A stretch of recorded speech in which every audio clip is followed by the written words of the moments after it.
ഇന്ന് രാത്രിയിലെ തിരുവചന ചിന്തയ്ക്ക് അടിസ്ഥാനമായിട്ട് വായിച്ചത് വെളിപ്പാട് പുസ്തകം അതിൻ്റെ 2-ാം അധ്യായത്തിൻ്റെ 11-ാമത്തെ തിരുവെടുത്താണല്ലോ. ഒരിക്കൽ കൂടി ആ തിരുവെടുത്ത് വായിച്ച് സഹായിക്കണമെന്ന് അപേക്ഷിക്കുന്നു. ആത്മാവ് സഭകളോട് പറയുന്നത് എന്തെന്ന് ചെവിയുള്ളവൻ കേൾക്കട്ടെ. ജയിക്കുന്നവന് 2-ാം മരണത്താൽ ദോഷം വരികയില്ല.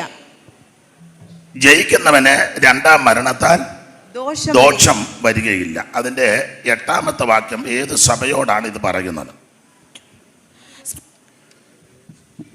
8-ാം വാക്യം സ്മുർണയിലെ സഭയുടെ ദൂതൻ എഴുതുക, മരിച്ചവനായിരുന്നു.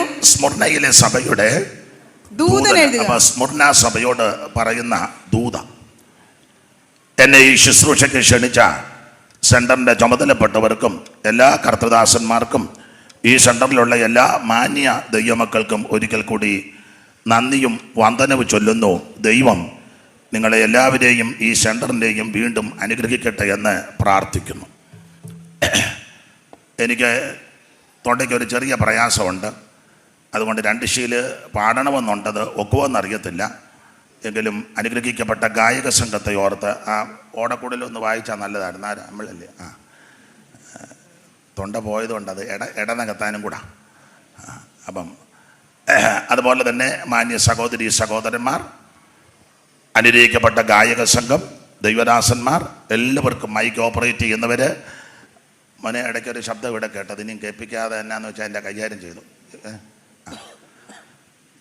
വീഡിയോ എടുക്കുന്നവർ, ലോകത്തിൻ്റെ വിവിധ ഇടങ്ങളിലിരുന്ന് ഇന്ന് രാത്രിയിലും ഈ ശുശ്രൂഷ കാണുകയും കേൾക്കുകയും ചെയ്യുന്ന പ്രിയപ്പെട്ടവർ, ഇതിന് ശേഷമായിട്ട് ആരെങ്കിലും ഇത് കാണുന്നുണ്ടെങ്കിൽ അങ്ങനെയുള്ളവർ എല്ലാവർക്കും ഒരിക്കൽ കൂടി നന്ദി. നമ്മുടെ കരവും ശബ്ദവും ഉയർത്തി ദൈവത്തെ മഹത്വപ്പെടുത്താം.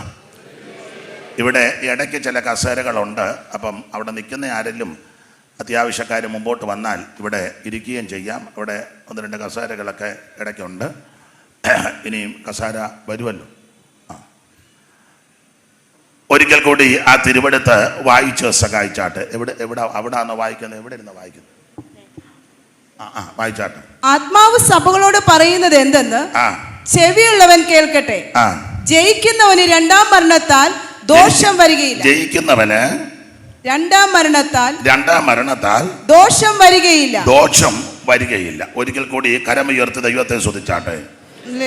സ്മരണവിൻ സഭ ദൂതനെ നിനക്കു ഞാൻ നൽകും നീ ലഘുവാം ലേഖം.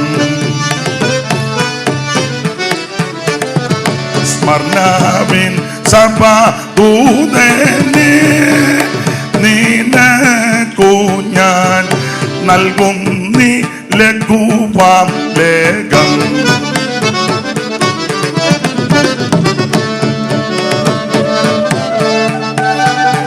സുഭാഷ്ടം ഒരു മൈക്ക് കൊടുക്കും.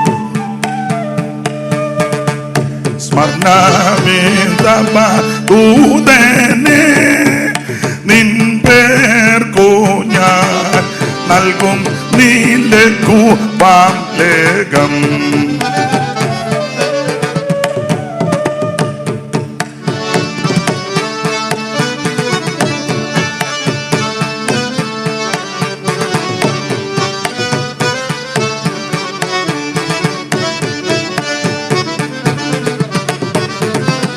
വൻമൃതിയിൽ വീണു പിന്നെയും എഴുന്നേറ്റ്. വൻമൃതിയിൽ വീണു പിന്നെയും എഴുന്നേറ്റ്. വൻമൃതിയിൽ വീണു പിന്നെയും എഴുന്നേറ്റ്.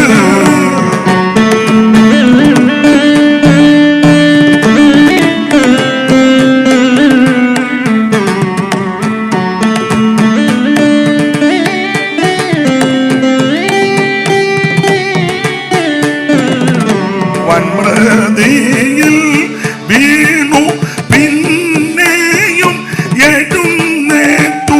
പുണ്യജീവൻ ആണ്ട തുടസമൊടുക്കമ വിദഗ്ധനുരപ്പിത്. സ്മരണവിൻ സഭ ദൂതനെ നിൻ പേർക്കു ഞാൻ നൽകും നീ ലഘുവാം ലേഖം.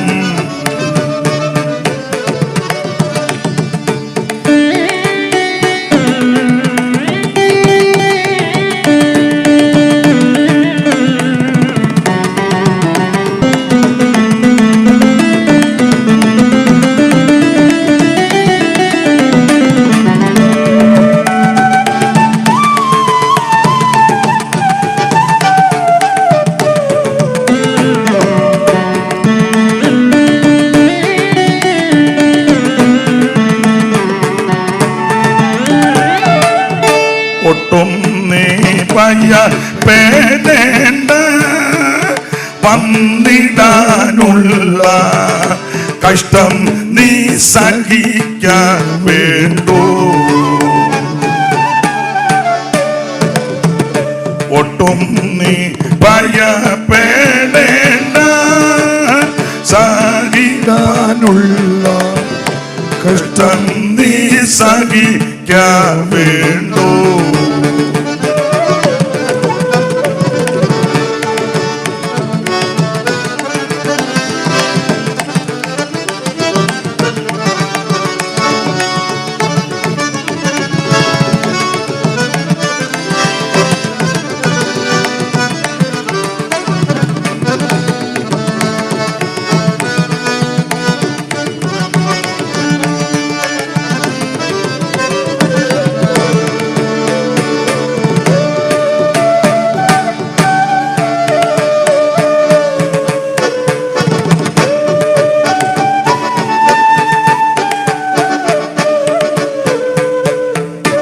ഒട്ടും നീ ഭയപ്പെടേണ്ട,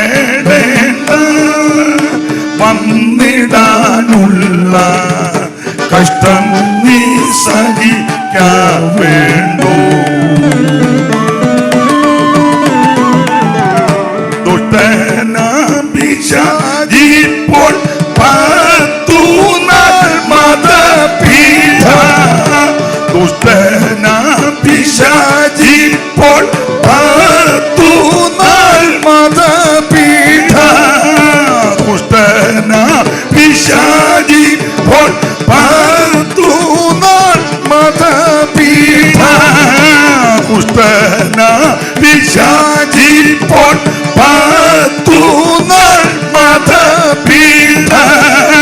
ദുഷ്ടനാം പിശാചിപ്പോൾ 10 നാൾ മതപീഠ.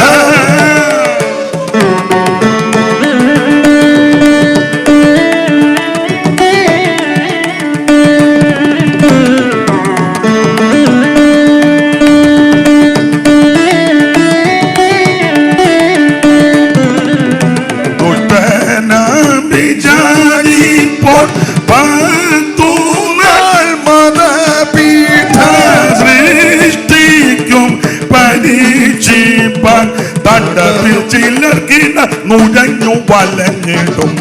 സ്മർണാവിൻ സഭാദൂതനെ നിൻ പേർക്കോ ഞാൻ നൽകും നീ ലഘുവാം ലേഖം. സ്മർണാവിൻ സഭാദൂതനെ നിൻ പേർക്കോ ഞാൻ നൽകും നീ ലഘുവാം ലേഖം.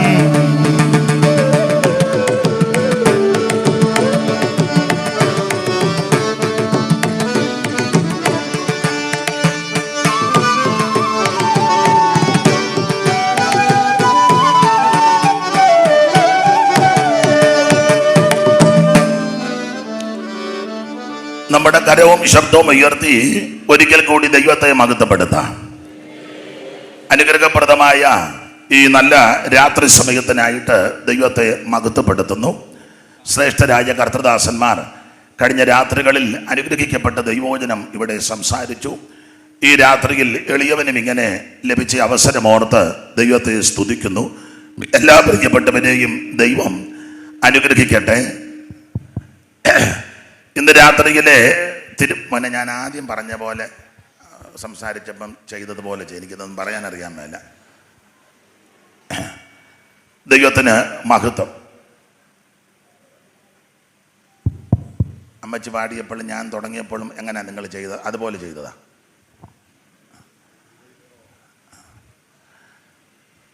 ഒരിക്കൽ കൂടി ആ തിരുവെടുത്ത് വായിച്ച് സഹായിക്കണം.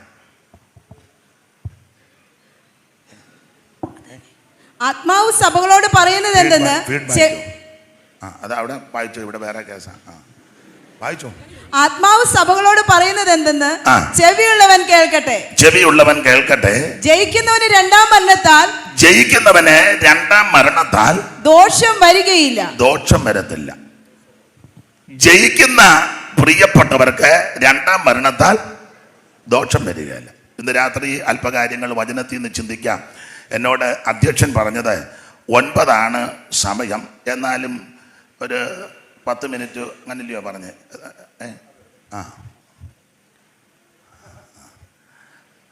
നോക്കട്ടെ. ഇന്ന് രാത്രി വളരെ പരിചിതമായ തിരുവെടുത്താണ് വായിച്ചത്. വെളിപ്പാട് പുസ്തകം 2-ാം അധ്യായത്തിന്റെ 11-ാമത്തെ വാക്യം. ഇവിടെ ഇരിക്കുന്ന എല്ലാവരും വേദപുസ്തകം നന്നായി പഠിച്ചവരും പഠിപ്പിക്കുന്നവരും, അത് ആരെങ്കിലും പറഞ്ഞാൽ തെറ്റുണ്ടെങ്കിൽ തിരുത്താൻ പ്രാപ്തരും, അത് പോയി കഴിഞ്ഞാൽ കയറി കണ്ണിക്കാനും മിടുക്കരായി വിടിരിക്കുന്നവരല്ല. അപ്പോൾ വളരെ പേടിച്ചാണ് ഞാൻ നിൽക്കുന്നത്. അതുകൊണ്ട് വിവാദ വിഷയത്തിലൊന്നും ഇന്ന് കൈവെക്കുന്നില്ല, അല്ലെങ്കിലും എനിക്ക് ഒക്കത്തുമില്ല. നമുക്ക് ലളിതമായി വളരെ ശാന്തമായിട്ട് തിരുവചനത്തിൽ നിന്ന് 1-2 കാര്യങ്ങൾ ചിന്തിക്കാം. വേദപുസ്തകത്തിലെ ഒടുവിലത്തെ പുസ്തകമാണല്ലോ വെളിപ്പാട് പുസ്തകം. 66 പുസ്തകത്തിലെ ഒടുവിലത്തെ 22 അധ്യായമുള്ള വളരെ വിലപ്പെട്ട പുസ്തകമാണ് വെളിപ്പാട് പുസ്തകം. ഞാൻ എപ്പോഴും പറയും, ഈ പുസ്തകം എഴുതിയത് ദൈവത്തിൻ്റെ ദാസനായ അപ്പോസ്തലനാകുന്ന യോഹന്നാന്. ദൈവത്തിന് മഹത്വം. പത്മോസ് എന്ന ദ്വീപിൽ താൻ ആയിരിക്കുമ്പോഴാണ് ഈ വിഷയമെല്ലാം ദൈവം അവൻ വെളിപ്പെടുത്തി കൊടുത്തത്. ദൈവം ക്രിസ്തുവിനെ വെളിപ്പെടുത്തിയത് ദൂതൻ മുഖാന്തരം യോഹന്നാന് പ്രദർശിപ്പിച്ചു. കണ്ടതും അറിഞ്ഞതുമായ കാര്യങ്ങളെല്ലാം രേഖപ്പെടുത്തി വെച്ചിരിക്കുക. അപ്പോൾ യോഹന്നാൻ തന്നെ ഒന്ന് പരിചയപ്പെടുത്തുന്ന ഒരു പദമുണ്ട്. യോഹന്നാൻ തന്നെ ഒന്ന് പരിചയപ്പെടുത്തുക. അതിന്റെ 9-ാം വാക്യം വായിക്കാം. 1:9. നിങ്ങളുടെ സഹോദരനും. നിങ്ങളുടെ സഹോദരൻ. അങ്ങനെ പരിചയം മതി. നിങ്ങളുടെ സഹോദരൻ. അതാ നല്ല പ്രയോഗവും. സഹോദരൻ. ഞാൻ എന്നെയും പ്രതിയാക്കുക. ഇന്ന് ചിലരെ അങ്ങോട്ട് പരിചയപ്പെടുത്താൻ തുടങ്ങിയാൽ നീരും കരയില്ല. കർത്താവിൻ്റെ വലിയൊരു ദാസൻ, ശ്രേഷ്ഠദാസൻ, റവറന്റ്, ഡോക്ടർ, ഇതെല്ലാം ചേർത്താ പരിചയപ്പെടുത്തുന്നത്. അല്ല, ഇത് പരിചയപ്പെടുത്തില്ലേ പ്രശ്നവുമാ.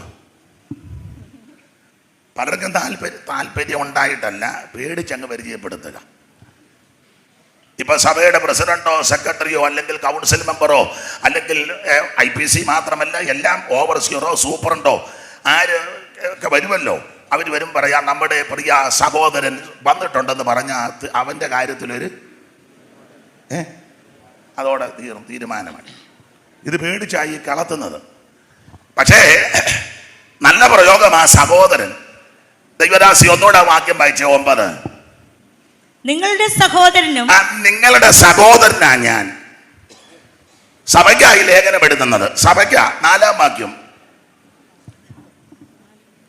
യോഹന്നാൻ ആസ്യയിലെ 7 സഭകൾക്കും. സഭകൾക്കായി ലേഖനം. അപ്പൊ സഭയോടാ പറയുന്നത്, ഞാൻ നിങ്ങളുടെ സഹോദരൻ എന്ന് പറഞ്ഞാൽ ഞാൻ റെവറന്റ് അല്ല, ഡോക്ടർ അല്ല, പ്രസിഡന്റ് അല്ല, ഞാൻ കൗൺസിൽ അല്ല, സെക്രട്ടറി അല്ല, കമ്മിറ്റി അല്ല, സെന്റർ അല്ല, ഇതൊന്നുമല്ല. സെന്ററിൽ ഇരുന്നോ, ഞാൻ നിങ്ങളുടെ ഒരു സഹോദരനാണ്. സ്തോത്രം എന്ന് പറഞ്ഞാൽ നമ്മുടെ സഭയുടെ നടത്തിപ്പുകാരെ ബഹുമാനിക്കരുതെന്നല്ല പറഞ്ഞത്. അവരെ ബഹുമാനിക്കണം. നന്നായി ശുശ്രൂഷിക്കുന്നവരെ ഇരട്ടി മാനത്തിന് യോഗ്യരാക്കണം, വിശേഷിച്ച് വചനത്തിലും ഉപദേശത്തിലും. അപ്പോൾ വചനത്തിലും ഉപദേശത്തിലുമൊക്കെ നന്നായിട്ട് അധ്വാനിക്കുന്ന ദൈവദാസന്മാരെ ഇരട്ടിമാനത്തിന് യോഗ്യരാക്കണം. അവരെ ആദരിക്കണം, ബഹുമാനിക്കണം. പക്ഷേ ഈ വിശേഷമായതൊന്നും ചെയ്യരുത്. ചിലരെ പറ്റി ഈ മുഖവരെ പറയുമ്പോൾ നമ്മൾ ഓർക്കും, ഇവർ തന്നെ ആണോ? അല്ല, അവരും ചിന്തിക്കുക ഞാൻ തന്നെ ആണോ. വേറൊരു പ്രയോഗം കൂടെ ബൈബിളിലുണ്ട്. അപ്പോസ്തലനാകുന്ന പത്രോസ് പൗലോസിനെ പരിചയപ്പെടുത്തിയത് നമുക്കറിയാം. വായിച്ചേ, പത്രോസിന്റെ 2-ാം ലേഖനം 3-ാം അധ്യായത്തിന്റെ 15-ാം വാക്യം.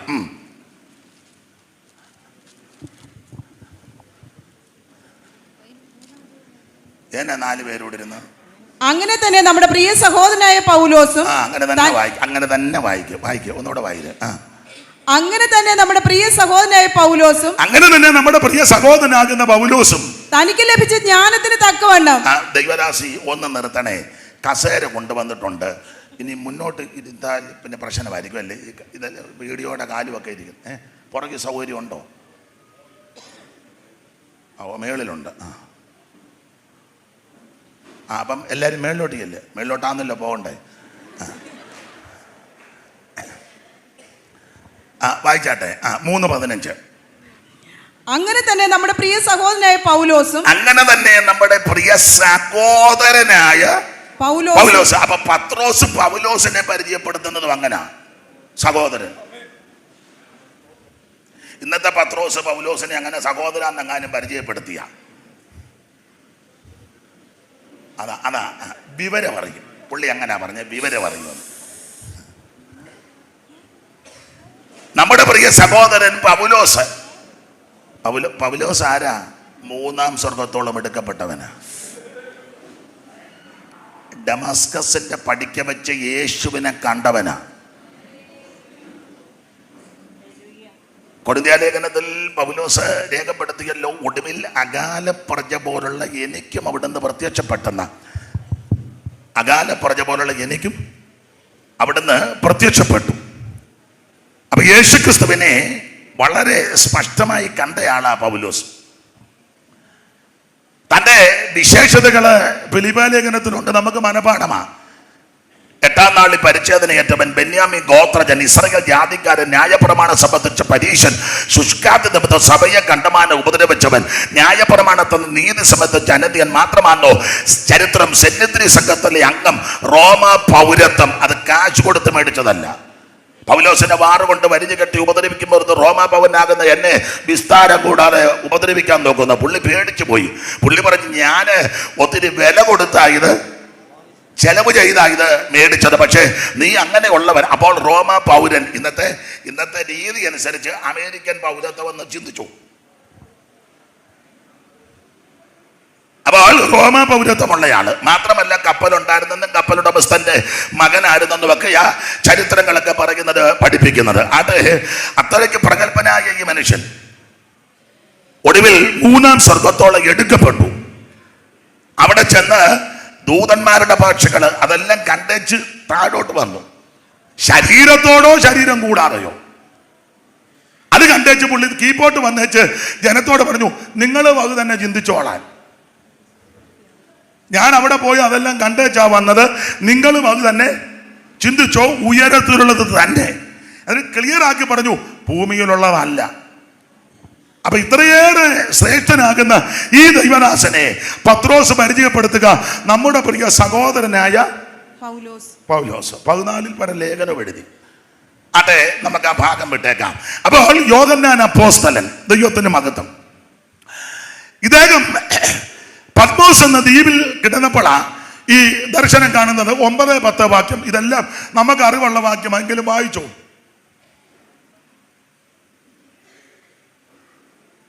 സഹോദരനും യേശുവിന്റെ കഷ്ടതയിലും രാജ്യത്തിലും സഹിഷ്ണുതയിലും കൂട്ടാളിയുമായ യോഹന്നാൻ എന്ന ഞാൻ ദൈവവചനവും യേശുവിന്റെ സാക്ഷ്യവും നിമിത്തം പത്മോസ് എന്ന ദ്വീപിലായിരുന്നു. അപ്പോൾ പത്മോസ് എന്ന ദ്വീപിലായിരുന്നപ്പോഴാ ഈ ദർശനമെല്ലാം കാണുന്നത്. ഞാൻ ഒരു കാര്യം പറയാം. കണ്ടതിനെ പറ്റി ആ 13-ാമത്തെ വാക്യം മുതൽ താഴോട്ട് തിരിഞ്ഞപ്പോൾ 7 പൊൻനിലവിളക്കുകളിൽ നിലവിളക്കുടെ നടുവിൽ നെലിയങ്ക ധരിച്ച് മാറത്ത് പൊൻകച്ച കെട്ടുവനായി മനുഷ്യപുത്രനോട് സദൃശനായവനെ ഞാൻ കണ്ടു. പിന്നെ താഴോട്ട് അംഗപ്രത്യംഗ വർണ്ണനയാ. അവൻ വെളിപ്പാട് പുസ്തകം 1-ാം അധ്യായത്തിന്റെ 13 മുതൽ താഴോട്ടുള്ള തിരുവെടുത്ത് യേശു ക്രിസ്തുവിന്റെ അംഗപ്രത്യംഗ വർണ്ണന എന്ന് പറഞ്ഞാൽ തേജസ്കരിക്കപ്പെട്ട യേശു ക്രിസ്തു. എന്നാൽ യോഹന്നാന്റെ ജീവിതം പഠിച്ചാൽ യോഹന്നാൻ മുൻപ് യേശുവിനെ പല ആവർത്തി കണ്ടിട്ടുണ്ട്. പല സന്ദർഭങ്ങളിൽ ആദ്യമായിട്ട് കാണുന്നത് ഗലീല കടപ്പുറത്ത് വെച്ച ആ മർക്കോസിന്റെ സുവിശേഷം 1-ാം അധ്യായത്തിന്റെ 16-ാമത്തെ വാക്യം വായിച്ചേ. മർക്കോസ് 1:16 പെട്ടെന്ന്.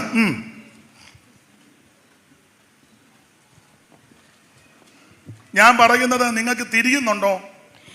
ഇല്ല. അതാ മോനെ, അവർക്ക് തിരിയുന്നില്ലേ? ഇങ്ങനെ വെച്ചാ ഞാൻ അങ്ങനെ അറിയുന്നേ ഉണ്ട്. എന്നാ വായിക്കേ. എന്നാൽ യോഹന്നാൻ തടവിലായ ശേഷം യേശു ഗലീലയിലേക്ക് ചെന്ന് ദൈവരാജ്യത്തിന്റെ സുവിശേഷം പ്രസംഗിച്ചു. കാലം തികഞ്ഞു, ദൈവരാജ്യം സമീപിച്ചിരിക്കുന്നു. ഇനി 16-ാം വാക്യം 18 വായിരു. 16 വായിച്ചോ. 16. അവൻ ഗലീല കടൽപ്പുറത്ത് നടക്കുമ്പോൾ ശിമോനും അവന്റെ സഹോദരനായ അന്ത്രയോസും കടലിൽ വല വീശുന്നത് കണ്ടു. അവരോട് പറഞ്ഞു വന്നു. ഇനി 19. അവിടെ നിന്ന് അല്പം മുമ്പോട്ട് ചെന്നപ്പോൾ സെബദിയുടെ മകനായ യാക്കോബും അവന്റെ സഹോദരനായ യോഹന്നാനും പടകിലിരുന്ന് വല നന്നാക്കുന്ന രണ്ടെണ്ണം. ഉടനെ അവര് രണ്ടുപേര് വീശുന്നു, രണ്ടുപേര് സഭയ്ക്ക് ആവശ്യമാണ്. ചുമ്മാ വീശരുത്. രണ്ടു കൂട്ടരും സഭയ്ക്ക് ആവശ്യമാണ്. അപ്പോൾ വീശുന്നു. കർത്താവിന് മനസ്സിലായി അവൻ മീൻ കിട്ടിയില്ലയോ എന്നുള്ളത് രണ്ടാമത്തെ പക്ഷികം. പക്ഷേ എന്റെ ഭാഷിക കൈയളക്കാതെ വീശുക. അതുകൊണ്ടാ കർത്താവ് പറഞ്ഞ വാ ഞാൻ നിങ്ങളെ മനുഷ്യരെ പിടിക്കുന്നവരാക്കാം. അത് നടന്നല്ലോ. ആമേൻ. പെന്തക്കോസ്ത് നാൾ വന്നപ്പോൾ പത്രോസ് എഴുന്നേറ്റ് ഒറ്റ വീശ് 3000 എണ്ണം ഇതിനകത്ത് കയറി. കർത്താവിന്റെ തെരഞ്ഞെടുപ്പിനൊന്നും അപാകതയില്ല. പിന്നെ ഒരുത്ത മാത്രമേ പരുവക്കേടായുള്ളൂ. അത് പരുവക്കേടായതല്ല, അവനെ അതിനായിട്ട് നിയമിച്ചു വച്ചിരിക്കുക. എന്നാൾ ഒരാൾ പറഞ്ഞു എല്ലാവരും ക്ലിയറാണ്. ഞാൻ പറഞ്ഞില്ല, 12 എണ്ണത്തിൽ 1 പിശാച. അങ്ങനെ എല്ലാവരും കൂട്ടിയാൽ മതി. ഇപ്പൊ സഭയിൽ എന്തെങ്കിലും 12-ൽ 1 പിശാച. 24 പേരുള്ള സഭയിൽ ഓർത്താണ് അത് 2 എണ്ണം ആണെന്ന്. 48 എണ്ണത്തിൽ 12-ന്റെ കണക്ക് കിട്ടും. അപ്പോൾ നിങ്ങളിൽ ഒരുത്തൻ പിശാച. അവനെ നേരത്തെ നിർണയിച്ചു വച്ചിരുന്നതാ അവൻ ഇങ്ങനെ ആകുമെന്ന്. 109-ന്റെ 8-9 വായിച്ച സങ്കീർത്തനം അവനെ പറ്റി അങ്ങനെ എഴുതി വച്ചിരിക്കുന്നത്. സങ്കീർത്തനം 109-ന്റെ 8-9. ഇന്ന് നിങ്ങൾ വാക്യമായി ചൂപ്പാട് വരും. അവന്റെ നാളുകൾ ചുരുങ്ങിപ്പോകട്ടെ, അവന്റെ സ്ഥാനം മറ്റൊരുത്തനേൽക്കട്ടെ, അവന്റെ മക്കൾ അനാഥരും അവന്റെ ഭാര്യ വിധവയുമായി തീരും. അപ്പൊ ഇവന്റെ സ്ഥാനം മറ്റൊരുത്തൻ ഏൽക്കട്ടെ. അതുകൊണ്ട് അപ്പോസ്തല പ്രവൃത്തി 1-ാം അധ്യായത്തിന്റെ 12 മുതൽ താഴോട്ട് പഠിക്കുമ്പോൾ പത്രോസ് എഴുന്നേറ്റ് നിന്ന് നമ്മുടെ കൂട്ടത്തിൽ ഒരുത്തൻ ഒഴിഞ്ഞുപോയ സ്ഥാനത്ത് ഒരുത്തനെ തെരഞ്ഞെടുക്കണം. അവൻ അവന്റെ സ്ഥലത്തേക്ക് പോയി. അവന് അനീതിയുടെ കൂലി കൊതിച്ചു, അതുകൊണ്ട് ഗുണം വന്നില്ല. നമുക്കൊരുത്തനെ തെരഞ്ഞെടുക്കണം. 109-ാം സങ്കീർത്തനത്തിന്റെ അടിസ്ഥാനത്തിൽ മത്തിയാസിനെ തെരഞ്ഞെടുത്തു. അപ്പോൾ ആദ്യമായിട്ട് യോഹന്നാൻ യേശുവിനെ കാണുന്നത് വേദപുസ്തകത്തിന്റെ വെളിച്ചത്തില്ല, മറ്റു ചരിത്രമല്ല, ഗലീല കടപ്പുറത്ത് വെച്ച് കാണുക. അപ്പൊ പറഞ്ഞു വാ നന്നാക്കാൻ. നിങ്ങൾ ശ്രദ്ധിച്ചേ, യോഹന്നാൻ നന്നാക്കി. എങ്ങനെ? വല നന്നാക്കി. എന്തിനാ നന്നാക്കുന്നത്? ഒന്ന്, ഇതിനകത്ത് കയറുന്ന മീൻ വെളി, അതിനാണ് നന്നാക്കുന്നത്. യോഹന്നാന്റെ 2-ാം ലേഖനവും 3-ാം ലേഖനവും 1-ാം ലേഖനത്തിന്റെ ചില ഭാഗവും നിങ്ങൾ പഠിച്ചേ, നന്നായിട്ട് നന്നാക്കി. കാരണം ദുരുപദേശക്കാര് ഇതിനകത്ത് കയറി വല പൊട്ടിക്കാൻ നേരത്ത് ആത്മനിയോഗത്തോടെ യോഹന്നാൻ എഴുന്നേറ്റ് നന്നായിട്ട് വല കെട്ടി. അങ്ങനെയുള്ളവരോട് മിണ്ടുക പോലും നന്നായിട്ട് കെട്ടി, വല കെട്ടി. അപ്പൊ കർത്താവിന്റെ തെരഞ്ഞെടുപ്പിനൊന്നും ഒരപാകതയും വന്നിട്ടില്ല. എന്നാൽ ഗലീല കടപ്പുറത്ത് വെച്ച് യോഹന്നാൻ യേശുവിനെ കണ്ട് ആ കണ്ട കാഴ്ചയല്ല പത്മോസിൽ കണ്ടത്. ഞാൻ ഇങ്ങനെ പറയാറുണ്ട്, പലസ്തീനിൽ വെച്ച് കണ്ട യേശുവിനെ അല്ല പത്മോസിൽ കണ്ടത്. ഇന്ന് രാത്രി പത്മോസിലെ യേശു ക്രിസ്തുവിനെ എല്ലാവരും ഒന്ന് കണ്ട് അനുഭവിച്ച് രുചിച്ചേച്ച് വേണം ഈ ഓഡിറ്റോറിയം വിട്ട് എല്ലാവരും വെളിയിൽ പോകാൻ. കടൽ തീരത്ത് വെച്ച് യേശുവിനെ കണ്ടു. പിന്നെ ഒന്ന് കണ്ടത് 2-ാം അധ്യായത്തിൽ കാനാവിലെ കല്യാണ വീട്ടിൽ. അതും പുള്ളിയുടെ കല്യാണം തന്നെ. പുള്ളിയുടെ കല്യാണമാണെങ്കിലും പുള്ളി അദ്ദേഹത്തിന്റെ പേരൊന്നും പറഞ്ഞില്ല.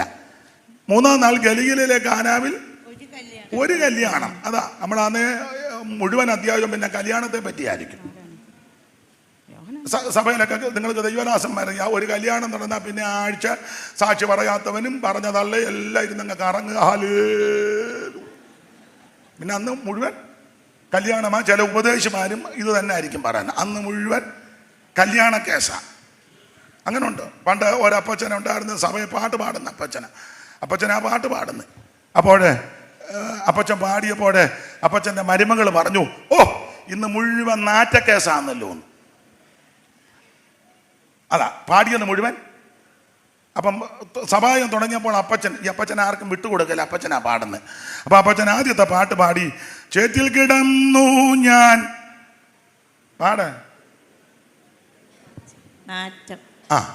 ചേറ്റിൽ കിടന്നു ഞാൻ നാറ്റം പിടിച്ചപ്പോൾ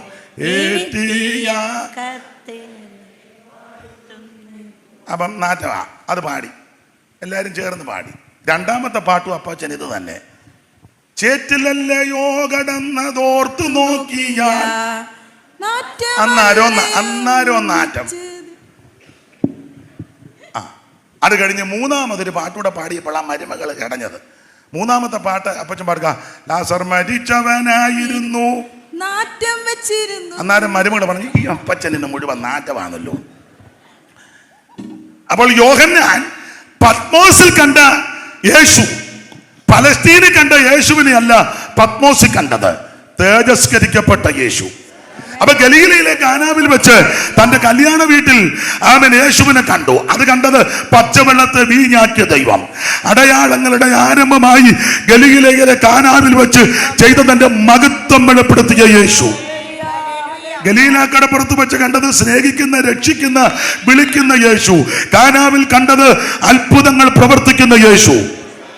പ്രൈസ് ദി ലോർഡ്. പിന്നൊരിക്കൽ വിശേഷമായി കണ്ടത് മറുരൂപമലയിൽ വെച്ച. ആ മറുരൂപമലയിൽ പ്രാർത്ഥിക്കുമ്പോൾ അവിടുത്തെ വസ്ത്രം ഭൂമിയിൽ ഒരലക്കുകാരനും അലക്ക് വെളുപ്പിക്കാൻ കഴിയാത്ത വിധത്തിൽ വെണ്മയായി. ഓ മോശയും ഏലിയാവും ഒക്കെ സംഭാഷിക്കുന്നു. ദൈവത്തിന്റെ മഹത്വം. സ്വർഗം തുറക്കുന്നു, ഒരു ഇടി മുഴങ്ങുന്നു. സ്വർഗത്തിൽ നിന്ന് ഒരു ശബ്ദം, ഇവൻ എന്റെ പ്രിയപുത്രൻ, ഇവന് ചെവി കൊടുപ്പി. അവൻ ആ മുഖത്തോട്ട് നോക്കിയപ്പോൾ അവൻ മഹത്വമുള്ള തേജസ്സുള്ള യേശു. Praise the Lord.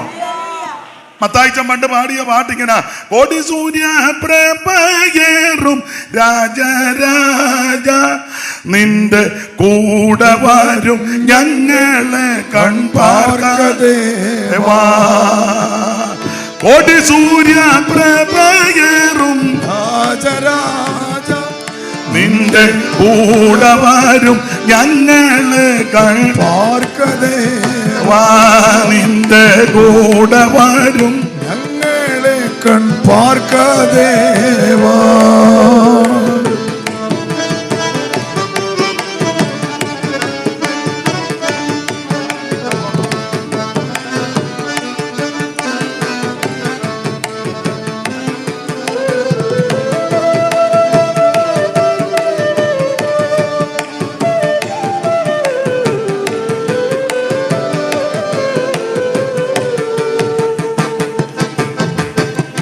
വൻകടലും ഓളവും ഉയർന്നു വന്നാൽ ഒരു സങ്കടവും ഇല്ലെനിക്കൻ തമ്പുരാനെ. ഒരു സങ്കടവും ഇല്ലെനിക്കൻ തമ്പുരാനെ. കോടി സൂര്യ പ്രഭയേറും രാജരാജ നിന്റെ കൂടെ ഞങ്ങളെ കൺപാർക്കദേവാ. നിന്റെ കൂടെ വരും ഞങ്ങളെ കൺപാർക്കദേവാ. കരമുയർത്തി ദൈവത്തിന് മഹത്വം കൊടുക്ക. എൻ്റെ തൊണ്ടയ്ക്ക് നല്ല ബുദ്ധിമുട്ടുണ്ട്, എൻ്റെ ശബ്ദം അത്ര നല്ലതല്ല. എന്നാലും എനിക്ക് മൈക്കൊരു സുഖമായിട്ട് എനിക്ക് വരുന്നില്ല. അത് എന്തുവാണെന്നറിയാൻ മേല. എൻ്റെ തൊണ്ട അത്ര നല്ലതല്ല. മറ്റേ മൈക്കോ അതെന്ത് ചെയ്യും? ഇതെടുക്കട്ടെ മോനെ, ഇത് ഊരാൻ മേല. എന്നാ ഇത് തന്നെ മതിയല്ലേ.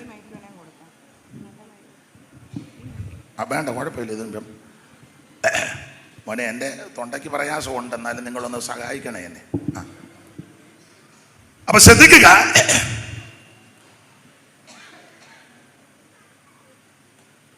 ആദ്യം യേശുവിനെ കാണുന്നത് ഗലീലാക്കട പുറത്താണ്. അത് രക്ഷിക്കുന്ന, വിടുവിക്കുന്ന, വിളിക്കുന്ന യേശു. ഇന്ന് രാത്രി ആ യേശുവിനെ കണ്ടു വേണം തിരിച്ചു പോകാൻ. നിന്നെ സ്നേഹിക്കുന്ന യേശു, നിന്നെ രക്ഷിക്കുന്ന യേശു, നിന്നെ വിടുവിക്കുന്ന യേശു ക്രിസ്തു, നിന്നെ വിളിക്കുന്ന യേശു ക്രിസ്തു ഇന്ന് രാത്രി ആ കർത്താവ് ഇവിടെ വന്നിട്ടുണ്ട്. അങ്ങനെ വിടുവിക്കുന്ന, രക്ഷിക്കുന്ന യേശുവിനെ പിന്നെ കാണുന്നത് കാനാവിൽ വെച്ച എന്ന് പറഞ്ഞാൽ, ആ കർത്താവിനെ സേവിക്കുന്ന നീ നിരാശപ്പെട്ടു പോകരുത്. നിന്റെ പരാജയത്തെ, അവൻ അപജയത്തെ, നിന്റെ തകർച്ചകളെ അനുഗ്രഹമാക്കുന്ന യേശു. ആ വീട്ടുകാര് എന്റെ ഭാഷ പറഞ്ഞ ലജ്ജിതരാകേണ്ടതാ. പക്ഷേ യേശു അവിടെ ഉണ്ടായിരുന്നത് കൊണ്ട് അവരുടെ നിന്ദയെ മാറ്റി അത്ഭുതങ്ങൾ ചെയ്യുന്ന യേശു. ഇന്ന് രാത്രി നീ ലജ്ജിക്കുവാൻ ദൈവം അനുവദിക്കത്തില്ല. അവങ്കിലേക്ക് നോക്കിയവർ പ്രകാശിതനായി, അവരുടെ മുഖം ലജ്ജിച്ചു പോയില്ല. തങ്ങളിലേക്ക് നോക്കുന്നവരെ ലജ്ജിപ്പിക്കാത്തൊരു ദൈവം ഇന്ന് രാത്രി കൂടെ വന്നിട്ടുണ്ട്. കഴിഞ്ഞ നാളുകളിലൊക്കെ ദൈവം നിന്നെ നടത്തിയ വിധം ഓർത്ത് ദൈവത്തിന് മഹത്വം കൊടുക്കുക. ലജ്ജിപ്പിക്കാത്ത യേശു, അത് രണ്ടാമത്തെ അടയാളങ്ങൾ ചെയ്ത യേശു. പിന്നെ കാണുന്നത് മഹത്വവാനായ യേശുവാ, ദൈവത്തിന്റെ മഹത്വം. അവൻ മുഖത്തോട്ട് നോക്കിയപ്പോൾ അവൻ തേജസ്, വസ്ത്രമെല്ലാം മിനുമിനുമിനാന്ന് മിന്നുക എന്ന് പറഞ്ഞാൽ അവൻ തേജസ്സുള്ള, മഹത്വമുള്ള അവൻ. സ്തോത്രം. അവൻ കർത്താവിനെ ഞാനും നീയും ആരാധിക്കുന്നത്. അവൻ പേടിപ്പിക്കുന്ന ഒരു ദൈവമല്ല, കാണുമ്പം പേടിച്ച് പനി വരുത്തുന്ന ദൈവമല്ല. അവിടുത്തെ കണ്ടവരുടെ മുഖം ലജ്ജിച്ചു പോയിട്ടില്ല. ദൈവത്തിന് മഹത്വം. അതാ മറുരൂപമല്ലേ കണ്ടത്. പിന്നെ യോഹന്നാൻ യേശുവിനെ കാണുന്നത് ഓടിച്ചു പോകുക.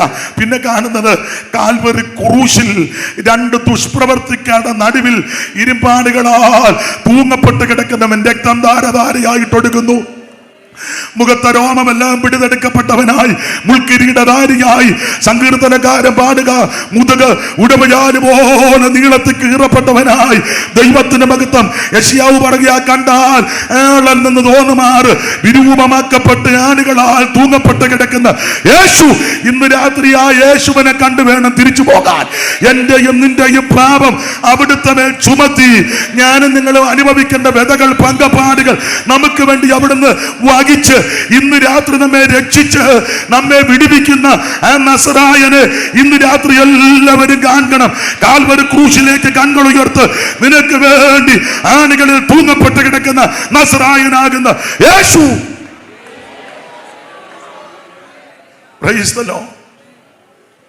എന്നാദിയകറ്റാൻ തനിയെ ക്രൂശെടുത്ത ദൈവസുതാ, എന്നാദിയകറ്റ തനിയെ ക്രൂശെടുത്ത ദൈവസുതാ, പിന്നാലെ ഞാനൻ ക്രൂശുമെടുത്തു വരുന്നിത കൃപതാ, പിന്നാലെ ഞാനൻ ക്രൂശുമെടുത്തു വരുന്നിത കൃപതാ.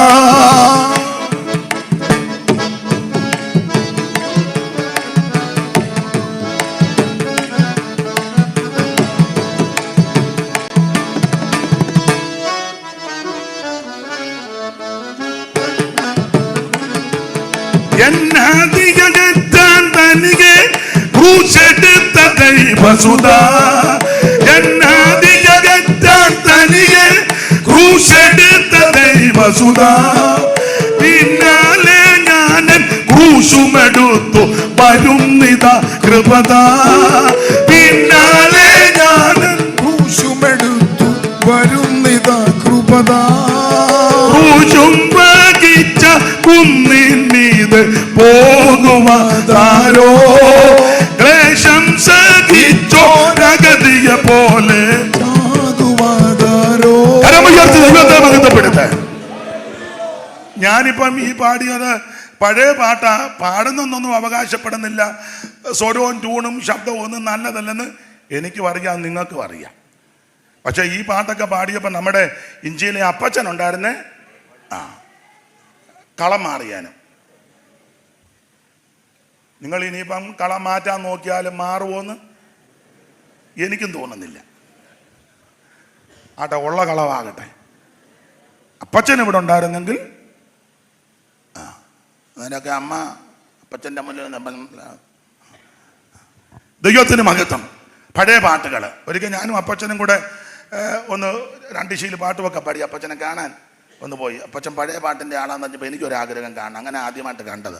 ചെന്ന് ഞങ്ങൾ രണ്ടും കൂടെ അവിടെ ചെന്നിരുന്ന് പിന്നെ അപ്പച്ചനെ ഒരു പഴയ പാട്ട് പാടി, എപ്പസോ സഭയ്ക്കുള്ള ദൂത് നന്നായിട്ട് പാടി. പല്ലൊന്നുമില്ലെങ്കിലും നല്ല താളവും കണക്കും ആണ് വട തട്ടാതാ പാടിയത്. ആട്ടെ, അപ്പോൾ ഇന്ന് രാത്രി ശ്രദ്ധിക്കുക,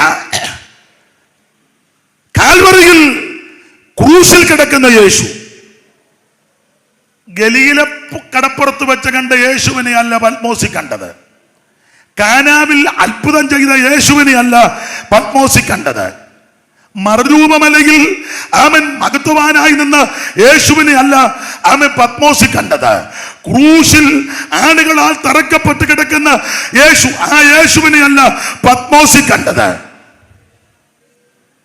വേദപഠിതാക്കളിൽ ചിലരൊക്കെ പറയുന്നത് ഉയർത്തെഴുന്നേറ്റതിന് ശേഷം ശിഷ്യന്മാർക്കെല്ലാം പ്രത്യക്ഷപ്പെട്ടു. എന്നാൽ 2 പേര് യെരുശലേമിൽ നിന്ന് എമ്മൗസിൽ പോയി. ഒരാളുടെ പേര് രേഖപ്പെടുത്തിയിട്ടുണ്ട്, ക്ലയോപ്പാവ്. വേദപഠിതാക്കളിൽ ചിലര് പറയുന്നത് മറ്റേ പുള്ളി ലൂക്കോസാണ്. വേറൊരാൾ പറഞ്ഞേക്കുന്നത് യോഹന്നാനാകാൻ സാധ്യതയുണ്ടെന്ന് പറഞ്ഞു. എന്തുമായിക്കോട്ടെ, നമ്മളിപ്പോൾ അത് പറഞ്ഞ് തർക്കമൊന്നും വേണ്ട. എന്നാൽ പത്മോസിൽ ദർശിച്ച യേശു ഇതൊന്നുമല്ല. അല്ല, പത്മോസിൽ യോഹന്നാൻ കണ്ട യേശു എങ്ങനത്തെ യേശു എന്തെന്ന് ചോദിച്ചാൽ ന്യായമായി ചിന്തിച്ചാൽ പറയാം, ന്യായം വിധിക്കാൻ വരുന്ന യേശുവാ. ഗലീല കടപ്പുറത്ത് നിന്നെ സ്നേഹിക്കുന്ന യേശുവിനെയാ കണ്ടത്. Price the Lord. കാനാവിൽ അത്ഭുതം ചെയ്യുന്ന യേശുവിനെയാ കണ്ടത്. ഇതെല്ലാം യേശുവിന്റെ വൈശിഷ്ട്യമാ, അവിടുത്തെ ജീവിതത്തിന്റെ വിശേഷതകളാ. എന്നാൽ മറുരൂപമലയിൽ കണ്ടതും അവൻ തേജസ്സുള്ള കർത്താവിനെയാ. അവൻ ക്രൂശിൽ കിടന്നത് മനുഷ്യവർഗത്തിന്റെ പാപത്തിന് പരിഹാരം വരുത്തുവാൻ ജീവനെ തന്ന യേശുവിനെയാ. എന്നാൽ അവൻ പത്മോസിൽ കണ്ട യേശു അവൻ ന്യായം വിധിക്കാൻ വരുന്ന യേശു. ഇന്ന് രാത്രി ഒരു ന്യായവിധിയുണ്ട്. അത് യോഹന്നാൻ യേശുവിനെ പല ആവർത്തി കണ്ടു. യോഹന്നാന്റെ എഴുത്തിന് വിശേഷത കൊണ്ട് ചുമ്മാ അങ്ങ് എഴുതുകയല്ല.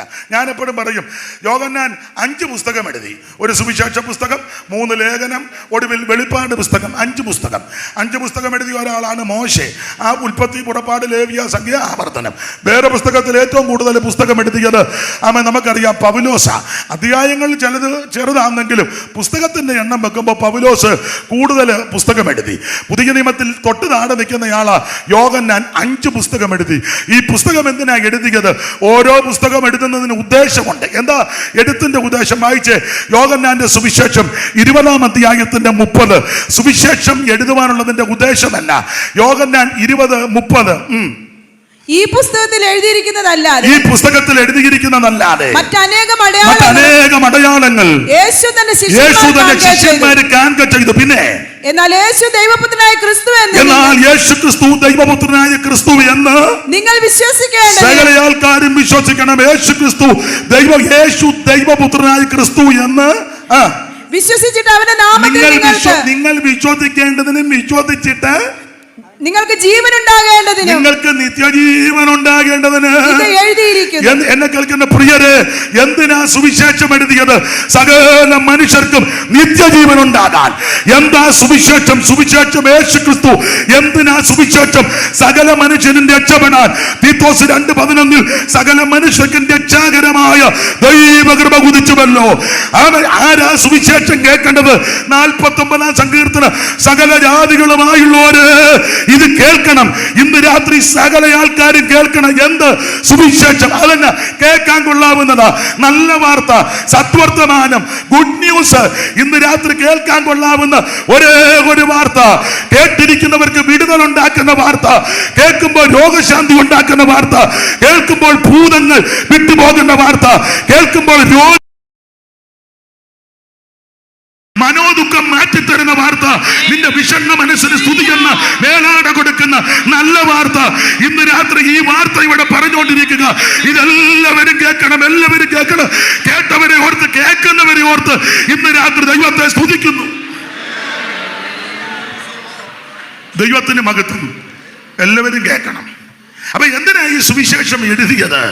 അവൻ സകല ആൾക്കാർക്കും നിത്യജീവൻ ഉണ്ടാകാൻ. അതാ 21 അധ്യായം അതിനാ എഴുതിയത്. 3 ലേഖനങ്ങൾ എഴുതി. എന്തിനാ ലേഖനം എഴുതിയത്? യോഹന്നാന്റെ 1-ാം ലേഖനം 2:1 വായിച്ചേ.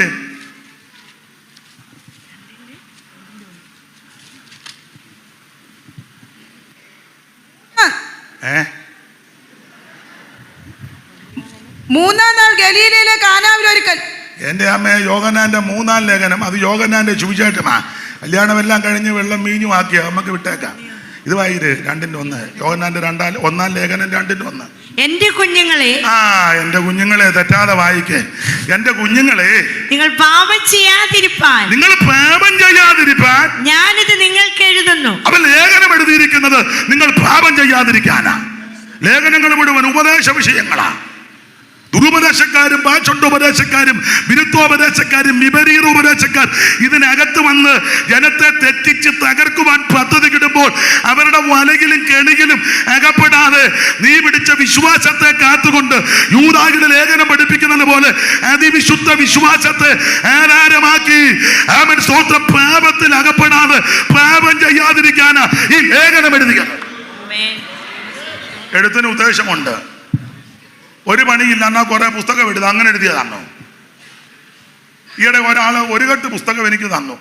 ഞാൻ ചോദിച്ചത് ഇത് കോവിഡിന്റെ സമയത്ത് എഴുതിയതാ. നല്ല കാര്യം. ഞാൻ ചോദിച്ചു എന്താ അതിന്? പുറത്ത് ഇറങ്ങാൻ മേല, എങ്ങും പോകുന്നില്ല, എന്നാ പിന്നെ കുറെ പുസ്തകം. അത് തെറ്റാന്നല്ലേ പറഞ്ഞേ? ഒരു പണിയില്ലാതിരുന്നപ്പോ അങ്ങ് യോഹന്നാൻ അങ്ങനെ എഴുതിയതല്ല. ഓരോ എഴുത്തിനും ഉദ്ദേശമുണ്ട്. ലേഖനം എഴുതിയത് പാപം ചെയ്യാതിരിക്കാനാ. എന്റെ കുഞ്ഞുങ്ങളെ, നിങ്ങൾ പാപം ചെയ്യാതിരിക്കാനായിട്ട് എഴുതിയിരിക്കുന്നത്. അവൻ പാപത്തെ മോചിക്കുന്ന ഒരുവനുണ്ട്. പാപത്തെ അവൻ സ്വന്തം പൊറുക്കുന്ന ഒരുവനുണ്ട്. അവന്റെ രക്ഷിതാവായി സ്വീകരിച്ച് പാപങ്ങൾ ഏറ്റുപറഞ്ഞ് ഉപേക്ഷിച്ച് ഇനി അവൻ അത് ആ സ്ത്രീയോട് പറഞ്ഞതുപോലെ ഇനി പാപം ചെയ്യരുത്. അതിനായി ലേഖനം എഴുതിയിരിക്കുന്നത്. വെളിപ്പാട് പുസ്തകം എഴുതിയതിന്റെ മുമ്പിൽ ഉദ്ദേശമുണ്ട്. 7 സഭയ്ക്കുള്ള ദൂത. 4-ാം വാക്യം ഒന്നുകൂടെ വായിര്. യോഹന്നാൻ ആസ്യയിലെ 7 സഭകൾക്കും എഴുതുന്നത്. ആസ്യയിലെ 7 സഭകൾക്കും എഴുതുന്നത്. ആസ്യയിൽ ധാരാളം സഭകളുണ്ട്. ആസ്യയിൽ ധാരാളം സഭയുണ്ട്. പക്ഷെ അതിൽ സെലക്ട് ചെയ്ത ഒരു 7 സഭ. Ephesus, Smyrna, Pergamos, തുയതൈര, Sardis, Philadelphia, ലവോദിക്ക, 7 സഭ. ഈ സഭ ഇന്ന് കാണുന്ന സഭാ കെട്ടിടം ഒന്നുമല്ല. മിക്ക സഭയും ആരംഭ സമയത്ത് വീട്ടിലാണ്. അങ്ങനെ ആണല്ലോ വീട്ടിലെ. ഞാൻ ഇന്ന് രാവിലെ ഞങ്ങളുടെ സഭയിലെ ബൈബിൾ ക്ലാസ് എടുത്തപ്പോഴും അങ്ങനെ പറഞ്ഞു. വീട്ടിലെ സഭ, വീട്ടിലെ സഭായോഗമല്ല, വീട്ടിലെ സഭയാ. വീട്ടിലെ സഭായോഗം വേറെ, വീട്ടിലെ സഭ വേറെ. നിങ്ങളുടെ ഫിലേമോന്റെ ലേഖനം 1-ാം വാക്യം വായിച്ചേ.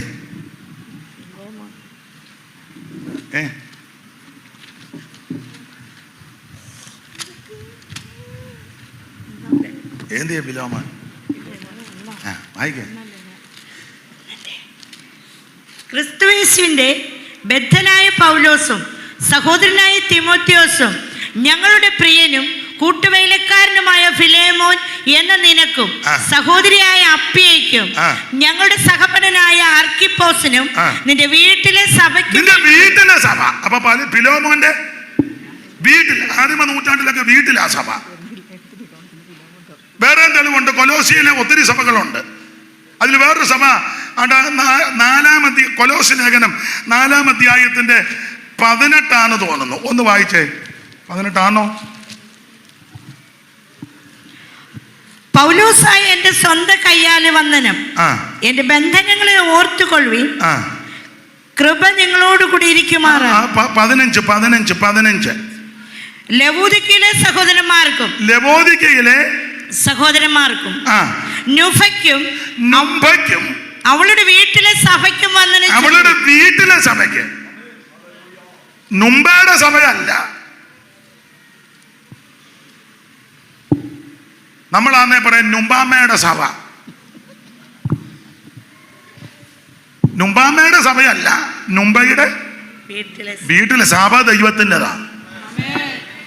കർത്താവ് വളരെ സ്പഷ്ടമായിട്ട് പറഞ്ഞു, ഞാൻ എൻ്റെ സഭയെ പണിയുന്ന. പക്ഷെ ഇന്ന് കുഞ്ഞുമാനച്ചാൻ്റെ സഭ, മേരിക്കുട്ടിയുടെ സഭ, തങ്കച്ചായൻ്റെ സഭ, ബേച്ചായൻ്റെ സഭ, എന്നെ എല്ലാവരും ഒരു പരുവക്കേടിയിരിക്കുന്നേ. നിങ്ങളുടെ പേരിലൊന്നും പറയാത്തോണ്ടാണോ? അതായിരിക്കട്ടെ നിങ്ങൾക്കും. സഭ ദൈവത്തിൻ്റെതാ. എന്നാൽ ആദിമ നൂറ്റാണ്ടിൽ പ്രശ്നകലുഷിതമായ അന്തരീക്ഷങ്ങളിൽ എല്ലാവർക്കും ഒന്നിച്ചു കൂടാനുള്ള സാവകാശവും ഇല്ല, അതിനുള്ള സാഹചര്യവും ഇല്ല. വളരെ ഞെരുക്കത്തിൽ കൂടെ ഇവർ പോകുന്നത്. അതുകൊണ്ട് വീട്ടിലാ സഭ, ദൈവത്തിന് മഹത്വം. അങ്ങനെ ആശയിൽ ധാരാളം സഭകളുണ്ട്. കാരണം ആശയിൽ ഈ സഭ, ഈ സ്മുർന സഭയും എഫെസോ സഭയും ലവോദിക്കിയ സഭയും എല്ലാം ആശയിലുള്ള സഭകളാ. ഈ സഭകൾ എങ്ങനെ ഉണ്ടായത്? ആശയിൽ സഭകൾ ഒറ്റ വാക്ക് പറഞ്ഞാൽ പൗലോസിന്റെ പ്രവർത്തനത്താൽ ഉണ്ടായതാ കൂടുതൽ സഭകൾ. കാരണം പൗലോസ് ആശയിൽ 3 കൊല്ലം വേല ചെയ്തു. ഏറ്റവും കൂടുതൽ നാളുകൾ പൗലോസ് പ്രവർത്തിച്ച സ്ഥലമാണ് ആസിയ. അതുകൊണ്ട് ധാരാളം സഭകൾ അവിടെ ഉടലെടുത്തു. തെളിവിനൊരു വാക്യമായത് അപ്പോസ്തല പ്രവൃത്തി 19-ാം അധ്യായത്തിന്റെ 10-ാം വാക്യം വായിച്ച്. അപ്പോസ്തല പ്രവൃത്തി 19:10. അത് 2 സംവത്സരത്തോളം നടക്കുകയായി. ഏതാ 2 സംവത്സരം? Bible class. അതിന്റെ 2 വാക്യം മേളിൽ കയറ്റി വായിച്ചേ അമ്മാമേ. പിന്നെ അവൻ പള്ളിയിൽ ചെന്ന് ദൈവരാജ്യത്തെ കുറിച്ച് സംവാദിച്ചും സമ്മതിപ്പിച്ചും കൊണ്ട് 3 മാസത്തോളം പ്രാഗൽഭ്യത്തോട് പ്രസംഗിച്ചു. എന്നാൽ ചിലർ കഠിനപ്പെട്ട് അനുസരിക്കാതെ പുരുഷാരത്തിന് മുമ്പാകെ ഈ മാർഗത്തെ ദുഷിച്ചപ്പോൾ. അല്ല, ഇത് ഒരു വാക്യം മേളിൽ വായിച്ചാൽ മതി. 2 വർഷം ബൈബിൾ ക്ലാസ് എടുത്തു. എന്നാൽ ചിലർ കഠിനപ്പെട്ട് അനുസരിക്കാതെ പുരുഷാരത്തിന് മുമ്പാകെ ഈ മാർഗത്തെ ദുഷിച്ചപ്പോൾ അവൻ അവരെ വിട്ട് ശിഷ്യന്മാരെ വേർതിരിച്ച് തുറന്നോസിന്റെ പാഠശാലയിൽ ദിനംപ്രതി സംവാദിച്ചു പോന്നു. ദിനംപ്രതി ദൈവവചനം പഠിപ്പിച്ചെന്ന്. അടുത്തത് അത് 2 സംവത്സരത്തോളം നടക്കുക. അവർ 2 വർഷം ആശയിൽ ദൈവവചനം പഠിപ്പിച്ചു പൗലോസ്. അതുകൊണ്ട് ആ സഭ ധാരാളം ഉണ്ടായത്. മൊത്തം 3 വർഷത്തെ വേല. 19-ാം അധ്യായത്തിന്റെ 31 വായിച്ചേ. ആസ്യാധിപന്മാരിൽ ചിലർ അവന്റെ സ്നേഹിതന്മാർ ആകയാൽ രംഗസ്ഥലത്ത് ചെന്നു പോകരുതെന്ന്. അത് പ്രശ്നമുണ്ടാക്കിയ പക്ഷം 20-31 ഒന്ന് വായിച്ചേ. ആസ്യാധിപന്മാരിൽ ചിലർ അവന്റെ സ്നേഹിതന്മാരാകയാൽ രംഗസ്ഥലത്ത് ചെന്നു പോകരുതെന്ന് അവരും അവന്റെ അടുക്കൽ അങ്ങളയച്ച് അപേക്ഷിച്ചു. ജനസംഘം കലക്കത്തിലായി. അമ്മ വായിക്കുന്ന 20-31 അതുകൊണ്ട് ഉണർന്നിരിപ്പീൻ. അപ്പൊ മുമ്പേ വായിച്ചത് ഏതുകൊണ്ടാ? ഞാനങ്ങ് അടങ്ങ വൈര്. അതുകൊണ്ട് ഉണർന്നിരിപ്പീൻ. ഞാൻ 3 സംവത്സരം രാപ്പകൽ ഇടവിടാതെ കണ്ണുനീർ വാർത്തും കൊണ്ട് ഓരോരുത്തരും ബുദ്ധി പറഞ്ഞു തന്നത് ഓർത്തുകൊള്ളി. 3 കൊല്ലം അതിൽ 2 കൊല്ലം ബൈബിൾ ക്ലാസ്. അതുകൊണ്ടല്ലോ അവിടുന്ന് പോകാൻ നേരത്ത് സെന്റോ മീറ്റിങ്ങിന് ധന്യനായ പൗലോസ് പറഞ്ഞല്ലോ, അമ്മേ 20-17 വായിച്ചേ. മിലേത്തോസിൽ നിന്ന് വായിര്. ഞാൻ താഴോട്ടൊന്ന് ഇറങ്ങിക്കോട്ടെ. മിലേത്തോസിൽ നിന്ന് ഒന്ന് പൊക്കോട്ടെ, തിരിച്ചു വരും ഞാൻ. നിങ്ങൾ ഞാൻ താഴോട്ട് പോകുന്നോർത്ത് വർത്താനം പറയോ, അശ്രദ്ധയോടിരിക്കരുത്. പോയതുപോലെ ഞാൻ തിരിച്ചു കയറി വരും. അമ്മ വായിച്ചോ. മിലേത്തോസിൽ നിന്ന് അവൻ എഫെസോസിലേക്ക് ആളയച്ചു, സഭയിലെ മൂപ്പന്മാരെ വരുത്തി. ഞാൻ താഴോട്ട് പോകാതെ കാര്യം നടക്കുകയല്ല. അവർ അവന്റെ അടുക്കൽ വന്നപ്പോൾ അവൻ അവരോട് പറഞ്ഞത്, ഞാൻ ആസിയയിൽ വന്ന 1-ാം നാൾ മുതൽ. അപ്പോൾ മിലേത്തോസിൽ നിന്ന് അവൻ എഫെസോസിലേക്ക് ആളയച്ച് സഭയിലെ മൂപ്പന്മാരെ വരുത്തി. ഞാൻ ആസിയയിൽ വന്ന 1-ാം നാൾ മുതൽ എല്ലായ്പ്പോഴും നിങ്ങളോടുകൂടി എങ്ങനെയിരുന്നു എന്നും വളരെ താഴ്മയോടും കണ്ണുനീരോടും. ശ്രദ്ധിച്ചേ, 3 കൊല്ലം പൗലോസ് ഈ ആസിയയിൽ സഭയുണ്ടായ ചരിത്രമാ പറയുന്നത്. ആസിയയിലെ സഭകൾക്ക് യോഹന്നാൻ വെളിപ്പാടിൽ എഴുതിയിരിക്കുന്നത് 4-ാം വാക്യത്തിൽ അങ്ങനെ കണ്ടേ. ആസിയയിലെ 7 സഭ ഒന്നുകൂടെ 1-4 വെളിപ്പാട് 1-4. യോഹന്നാൻ ആസിയയിലെ 7 സഭ, Ephesus, Smyrna, Pergamos, തുയതൈര, Sardis, Philadelphia, ലവോദിക്കിയ. ഇതാണ് ആസിയയിലെ 7 സഭ.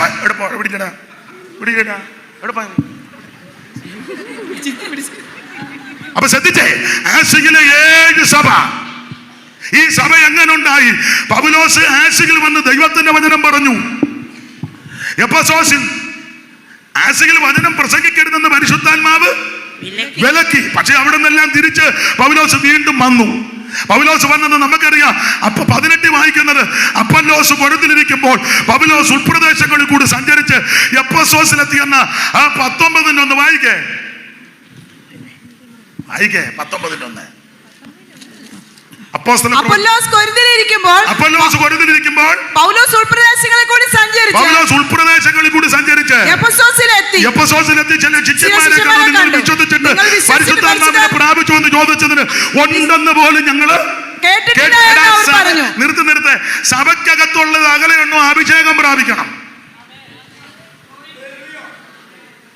പാട്ടുകാരെല്ലാരും അഭിഷേകം പ്രാപിക്കണം, വായിക്കുന്നവർ അഭിഷേകം പ്രാപിക്കണം, പാടുന്നവർ അഭിഷേകം പ്രാപിക്കണം, ദൈവദാസന്മാരെല്ലാം അഭിഷേകത്തിൽ നിറയണം. ദൈവജനം അഭിഷേകം. ഇത് പെന്തിക്കോസ് വളർന്നത് പണത്തിന്റെ ഹുങ്ക് കൊണ്ടോ അവൻ രാഷ്ട്രീയ സ്വാധീനം കൊണ്ടൊന്നുമല്ല. പ്രാർത്ഥിക്കുന്ന, ആരാധിക്കുന്ന, ആത്മാവിൽ ബലപ്പെടുന്ന ദൈവമക്കളെ കൊണ്ടാ. അതുകൊണ്ട് ആരാധനയ്ക്ക് വന്ന് കയ്യും കെട്ടി വായും പൂട്ടി ആളുകളെ ചിരിക്കരുത്. ഇന്ന് രാത്രി നീ ആത്മാവിൽ ബലപ്പെട്ട്, ആത്മശക്തിയോടെ ബലപ്പെട്ട് വേണം നീ ദൈവത്തെ ആരാധിക്കാൻ. Hallelujah, hallelujah. അപ്പൊ ഈ 3 വർഷം ഇവിടെ വേല ചെയ്തത് പൗലോസ് വന്ന് നിങ്ങൾ പരിശുദ്ധാത്മാവിനെ പ്രാപിച്ചോ? അവര് പറയോ ഉണ്ടെന്ന് പോലും ഞങ്ങൾ കേട്ടിട്ടില്ല. എന്നാ തമ്പാറെടുത്തോന്നല്ല പറഞ്ഞേ.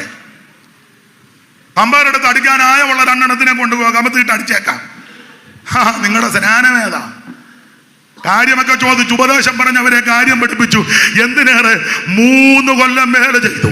ആ 3 കൊല്ലത്തെ വേല 2 കൊല്ലം തുറന്നൂസിന്റെ പാഠശാലയിൽ ദൈവത്തിന്റെ വചനം പഠിപ്പിച്ചു. ആ പഠിപ്പിച്ചത് കൊണ്ട് ആസിയയിലുള്ള സകല ആൾക്കാരും ദൈവത്തിന്റെ വചനം പഠിച്ചു. 3 വർഷം വേല. പിന്നെ 1 വർഷത്തെ വേല നിഷ്പക്ഷമായിട്ട് പഠിച്ചാൽ എല്ലാരോടും പൗലോസ് സുവിശേഷം അറിയിച്ചു. കണ്ടവരോട് ചന്തസ്ഥലത്ത്, വഴിവക്കത്ത്, പുഴവക്കത്ത് മെനക്കെടാതെ വീട് തോറും പരസ്യമായി, രഹസ്യമായി, ചെറിയവനോടും വലിയവനോടും സുവിശേഷം എല്ലാവർക്കും ആവശ്യമാ. ചെറിയവനും ആവശ്യമാ, വലിയവനും ആവശ്യമാ, സമ്പന്നനും ആവശ്യമാ, ദരിദ്രനും ആവശ്യമാ, കറുത്തവനും ആവശ്യമാ, വെളുത്തവനും ആവശ്യമാ, കുചേലനും കുബേരനും ആവശ്യമാ. സുവിശേഷം എല്ലാവർക്കും ആവശ്യമാ. സുവിശേഷം കൊണ്ട് മാത്രമേ രക്ഷയുള്ളൂ. മറ്റൊരുത്തനും രക്ഷയില്ല. നാം രക്ഷിക്കപ്പെടുവാൻ ആകാശത്തിന് കീഴിൽ മനുഷ്യരുടെ ഇടയിൽ നൽകപ്പെട്ട ഒരേ ഒരു നാമം യേശുവിന്റെ നാമം.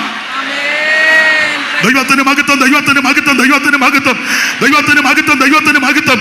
ഇന്ന് രാത്രി വിടുതലോടെ വേണം തിരിച്ചു പോകാൻ. ദൈവത്തിന് മഹത്വം, ദൈവത്തിന് മഹത്വം.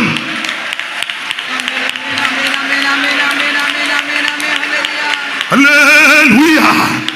പണിലും പൂവിലും മേലായ നാമം വന്നിത വല്ലഭ നാമമത്. പണിലും പൂവിലും മേലായ നാമം വന്നിത വല്ലഭ നാമമത്. ദൂതർ വാഴ്ത്തി പുകഴ്ത്തിടും നാമമത്. ദൂതർ വാഴ്ത്തി പുകഴ്ത്തിടും നാമമത്. യേശുവിന്റെ തിരുനാമത്തിൽ എന്നുമെന്നും സ്തുതി സ്തോത്രമേ. ഓ യേശുവിന്റെ തിരുനാമത്തിൽ എന്നുമെന്നും സ്തുതി സ്തോത്രമേ. കരമുയർത്തി ദൈവത്തെ മഹത്വപ്പെടുത്ത്. ഞാൻ സമയത്തെ ഭയപ്പെടുന്നതുകൊണ്ട് അധികം വിവരിക്കുന്നില്ല. ആമേൻ. ഈ വാക്യങ്ങൾ ഞാൻ വായിപ്പിക്കുന്നത് എന്തിനാണെന്ന് ചോദിച്ചാൽ, ഞാൻ വചനത്തിൽ നിന്നായി പറയുന്നതെന്ന് തെളിയിക്കാനാ വായിപ്പിക്കുന്നേ. ചെല്ലു പറയുന്നത് വളിപ്പ് പറഞ്ഞു വെച്ച് പോകുന്ന പോടാ നിന്റെ കുന്തം.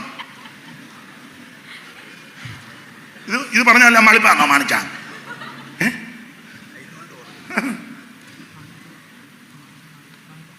വളിപ്പല്ല, ഇത് വചനത്തിൽ നിന്നാണ് തെളിയിക്കാനാ വായിക്കുന്നത്. നീയും കൂടെ ചൊവ്വനെ കേട്ടു. അതിനല്ലേ വായിപ്പിക്കുന്നേ. ഞാൻ എന്നെ കാവാലത്തിൽ നിർത്തിക്കൊണ്ട് വന്നതാണോ? ഇത് ദൈവത്തിന്റെ വചനമാ, അതുകൊണ്ടാണ് വായിപ്പിക്കുന്നത്. അമ്മാമ്മ വായിര് കേക്കട്ടെ, അവനൂടെ കേക്കട്ടെ. വായിക്കല്ലേ? നിങ്ങൾ വിശ്വസിച്ചിട്ട് പരിശുദ്ധാത്മാവിൽ വന്ന് അപ്പൊ സെന്റോ മീറ്റിങ്ങിന് പറയുക, ഇടയ്ക്കത്തെ എല്ലാം ഞാനങ്ങ് വിടുക സമയത്തെ ഭയപ്പെടുന്നുകൊണ്ട്. 3 വർഷം വേല ചെയ്തു. വേല കഴിഞ്ഞേച്ച് പൗലോസ് പോയി യെരുശലേമിൽ. അപ്പോൾ മിലേത്തോസിൽ നിന്ന് സഭയിലെ മൂപ്പന്മാരെ വിളിച്ചു വരുത്തി. അവരവനടുക്ക വന്നപ്പോൾ അവരോട് പറഞ്ഞ കാര്യമാ അടുത്ത കണ്ണിക വൈര്. എന്നാൽ ഏതായിരുന്നു നിങ്ങളുടെ സ്നാനം എന്ന് അവനവരോട് ചോദിച്ചതിന് ആ 20-ാം അധ്യായത്തിന്റെ 17 വായിച്ച മുമ്പേ അതിന്റെ മിലേത്തോസിൽ നിന്ന് അവൻ എഫെസോസിലേക്ക് ആളയച്ചു. ഇനി അടുത്ത കണ്ണിക, ഞാൻ ആസ്യയിൽ വന്ന 1-ാം നാൾ മുതൽ എല്ലായ്പ്പോഴും. പേരെന്തുവാ? പേര് ബിൻസി. കൊള്ളുകാലത്തെ പേരാണോ? നല്ല പേരാ, ഉറക്കെ പറ. ബിൻസി. ബിൻസി. അങ്ങനെ തന്നെ പറ. അപ്പോൾ ഞാൻ ആശയിൽ വന്ന 1-ാം നാൾ മുതൽ എല്ലായ്പ്പോഴും നിങ്ങളോടുകൂടെ എങ്ങനെ ഇരുന്നുവെന്നും വളരെ താഴ്മയോടും കണ്ണുനീരോടും യഹൂദന്മാരുടെ കൂട്ടുകെട്ടുകളാൽ എനിക്കുണ്ടായ കഷ്ടങ്ങളോടും കൂടെ കർത്താവിനെ സേവിച്ചു. ഇന്ന് രാത്രി കർത്താവിനെ സേവിക്കുന്നത് കഷ്ടമെല്ലാം മാറ്റിയല്ല, കഷ്ടതയോടുകൂടെ നീ കർത്താവിനെ സേവിക്കണ്ടേ. പുതിയ ഉപദേശക്കാര് പറയുന്നത് യേശുവിനെ അറിഞ്ഞാൽ മതി എല്ലാ കഷ്ടവും മാറും. അയ്യോ, വിഡ്ഢിത്തമാ, അബദ്ധമാ, ദുരുപദേശമാ. യേശുവിനെ അറിഞ്ഞാൽ എല്ലാ കഷ്ടവും മാറത്തില്ല. പക്ഷേ കഷ്ടങ്ങളിൽ നിന്നെ പുലർത്തുവാൻ, കഷ്ടതയിൽ പാടുവാൻ, കഷ്ടതയുടെ തീച്ചൂളയിൽ കൂടെ പോകുമ്പോൾ സ്തോത്രം ചെയ്യുവാൻ, ദൈവത്തെ ആരാധിക്കുവാൻ ദൈവ കൃപ പകരും.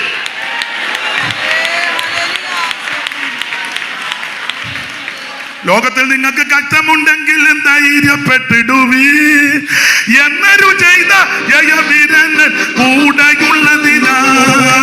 ലോകത്തിൽ നിങ്ങൾക്ക് കഷ്ടമുണ്ടെങ്കിലും ധൈര്യപ്പെട്ടിടുവിൻ,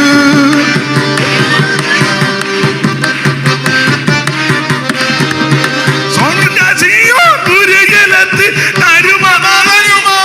ആമേ, സ്വർഗ്ഗസിയോ പുരയിലെത്തി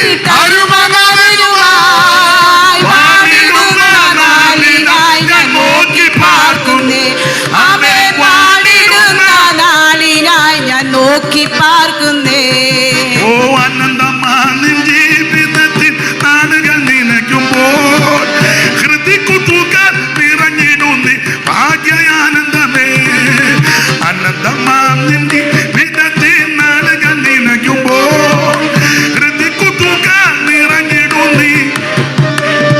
അപ്പൊ ശ്രദ്ധിക്കുക, കഷ്ടങ്ങളോടുകൂടെ കർത്താവിനെ സേവിച്ചു. ഇങ്ങനെ പറഞ്ഞാൽ ഒത്തിരി കാര്യം പറയാനുണ്ട്. 3 വർഷം വേല ചെയ്തു. എന്നിട്ട് പൗലോസ് പറയുക, ഇപ്പൊ ഞാൻ യെരൂശലേമിലേക്ക് പോകുക, കഷ്ടങ്ങളും ബന്ധനങ്ങളും എനിക്കായി കാത്തിരിക്കുമെന്ന് പരിശുദ്ധാത്മാവ് പട്ടണം തോറും പ്രസ്താവിക്കുന്നതല്ലാതെ അവിടെ എന്തുവാ സംഭവിക്കുന്നത് ഞാൻ അറിയുന്നില്ല. പക്ഷേ എങ്കിലും ഞാൻ എന്റെ പ്രാണനെ വിലയേറിയതായിട്ട് എണ്ണുന്നില്ല. ദൈവകൃപയുടെ ഓട്ടവും കർത്താവ് തന്ന ശുശ്രൂഷ തികയ്ക്കണമെന്ന് എനിക്കുള്ളൂ.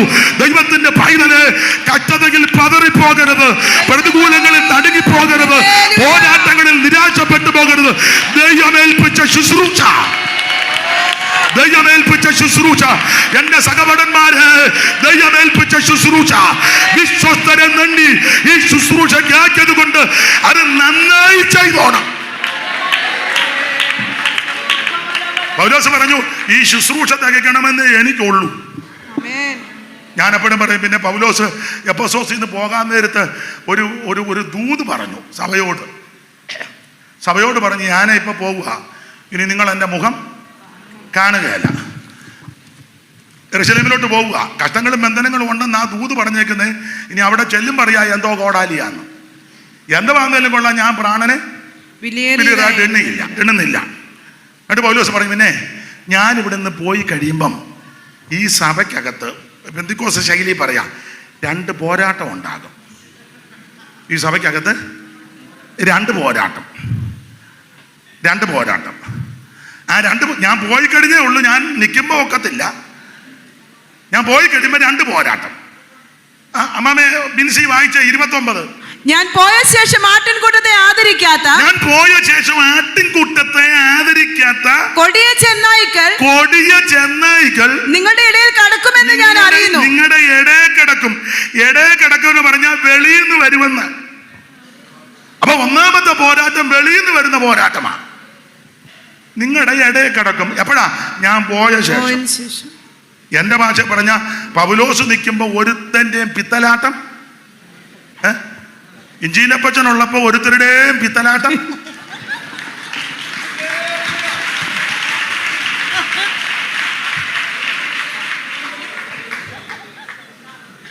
എന്നാ ബാബുചാൻ ഒരു അപ്പനുള്ളപ്പോ അപ്പന്റെ മുന്നിൽ ചെന്ന് ഇത് തന്നെ പൗലോസ. ഞാൻ പോയ ശേഷം ആട്ടിൻകൂട്ടത്തെ ആദരിക്കാത്ത കൊടിയ ചെന്നായ്ക്കൾ നിങ്ങളുടെ ഇടയിൽ കടക്കുമെന്ന് ഞാൻ അറിയാം. ചെന്നാ വരുന്നത് ഉമ്മ വെക്കാനാന്നോ മാണിച്ച? അവൻ കടിച്ചു കീറാൻ. 49:27 ഉൽപ്പത്തി വായിര് ഇൻസിയേ. 49:27 ഉൽപ്പത്തി പെട്ടെന്ന്.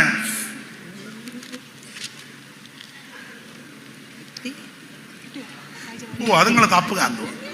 ബെന്യാമീൻ കടിച്ചു കീറുന്ന ചെന്നായി. സഭയ്ക്കകത്ത് വരുന്നത് സഭയെ നശിപ്പിക്കാനാ, കടിച്ചു കീറാനാ വരുന്നത്.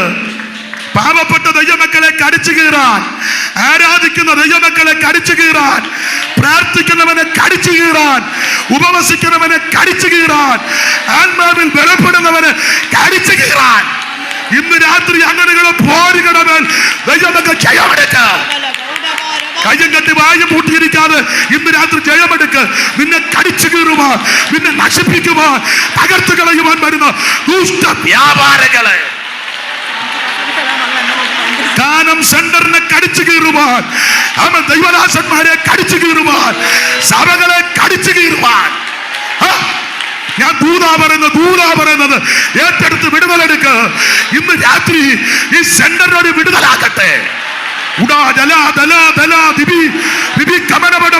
ദൈവത്തിന് മഹത്വം.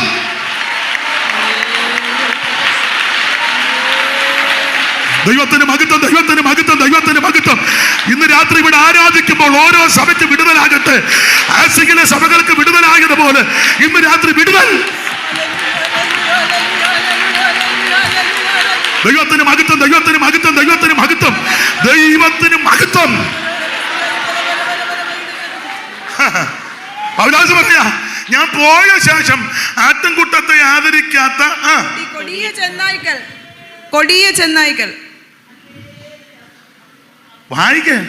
ചെന്നായ്ക്കൾ നിങ്ങളുടെ ഇടയിൽ കടക്കുമെന്ന് ഞാൻ അറിയുന്നു. എന്നാ ചെന്നായെ കണ്ട് പേടിച്ചെന്ന് തോന്നുന്നു. ആട്ടിൻകൂട്ടത്തെ ആദരിക്കാത്ത കൊടിയ ചെന്നായ്ക്കൾ നിങ്ങളുടെ ഇടയിൽ കിടക്കും. വെളിയിൽ നിന്ന് വരും. രണ്ടാമത്തെ പോരാട്ടം അടുത്തത്. ശിഷ്യന്മാരെ തങ്ങളുടെ പിന്നാലെ വലിച്ചു കളയുവാൻ വിപരീത ഉപദേശം പ്രസ്താവിക്കുന്ന പുരുഷന്മാർ നിങ്ങളുടെ ഇടയിൽ നിന്നും എഴുന്നേൽക്കും. ഒന്ന് വെളിയിൽ നിന്ന് വരുന്ന പോരാട്ടം, അത് കടിച്ചു കീറാൻ വരുന്നതാ. രണ്ട്, നിങ്ങളുടെ ഇടയിൽ നിന്ന് തന്നെ വിപരീത ഉപദേശം എഴുന്നേൽക്കും. പെന്തിക്കോസിന്ന് തന്നെ എഴുന്നേക്കും. IPC തന്നെ ഇനി എന്നാ എഴുന്നേക്കാന്? അല്ല, കാനം സെന്ററിൽ നിന്ന് തന്നെ കൈയൊക്കെ ഇങ്ങനെ ഒക്കെ വെക്കുമ്പോ എനിക്കറിയാൻ കേറി ഏക്കുന്നുണ്ടെന്ന്. പൗലോസ് പറയാ, ഞാൻ പോയി കഴിയുമ്പോൾ രണ്ട് പോരാട്ടം. ഒന്ന് വെളിയിൽ നിന്ന് വരുന്ന പോരാട്ടം, രണ്ട് അകത്ത പോരാട്ടം. അകത്ത പോരാട്ടമാ ശിഷ്യന്മാരെ തങ്ങളുടെ പിന്നാലെ വലിച്ചു കളയുവാൻ വിപരീത ഉപദേശം പ്രസ്താവിക്കുന്ന പുരുഷന്മാർ നിങ്ങളുടെ ഇടയിൽ നിന്ന് എന്ന് പറഞ്ഞാൽ ദുരുപദേശക്കാരെഴുന്നേക്ക് വന്ന് അങ്ങനെ എഴുന്നേക്കുന്നുണ്ടല്ലോ ഇഷ്ടം പോലെ. ഇച്ചിരി ആടാ, ഇച്ചിരി പാടാ, ഇച്ചിരി കൂടാ, ഇച്ചിരി കുടിക്ക, ഇച്ചിരി വലിക്ക, ഇച്ചിരി തൂക്ക, ഇച്ചിരി വടിക്ക, ഇച്ചിരി കണ്ടിക്കായി, അത്യാവശ്യം നാണം ഒന്ന് മറയ്ക്കുന്നതിന് മതി തുണി, അല്ലെങ്കിൽ അധികം ഒന്നും എല്ലാം ഇച്ചിരി അങ്ങനല്ലേ. ഇപ്പം 28 കെട്ടിന് പോകാം, മാമോദിസയ്ക്ക് പോകാം, ആണ്ടിയാത്രത്തിന് പോകാം, അടിയന്തരത്തിന് പോകാം, ഇൻകിലാബ് വിളിക്കാൻ പോകാം, പാർട്ടിയുടെ പരിപാടിക്ക് പോയി ബൂത്തിലിരിക്കാം, ബാലറ്റ് പേപ്പറൊക്കെ കൊണ്ട് എന്നാ പരുങ്ങുന്നേ. എന്തും ചെയ്യാം. പാച്ചോറ് കഴിക്കാം, അരവണ പായസം കഴിക്കാം, ഈസ്റ്റർ ആഘോഷിക്കാം, ക്രിസ്തുമസ് കേക്ക് മുറിക്കാം, നക്ഷത്രം തൂക്കാം. നമുക്ക് ഒക്കുന്നെങ്കിലും ഒരു കരാളിന്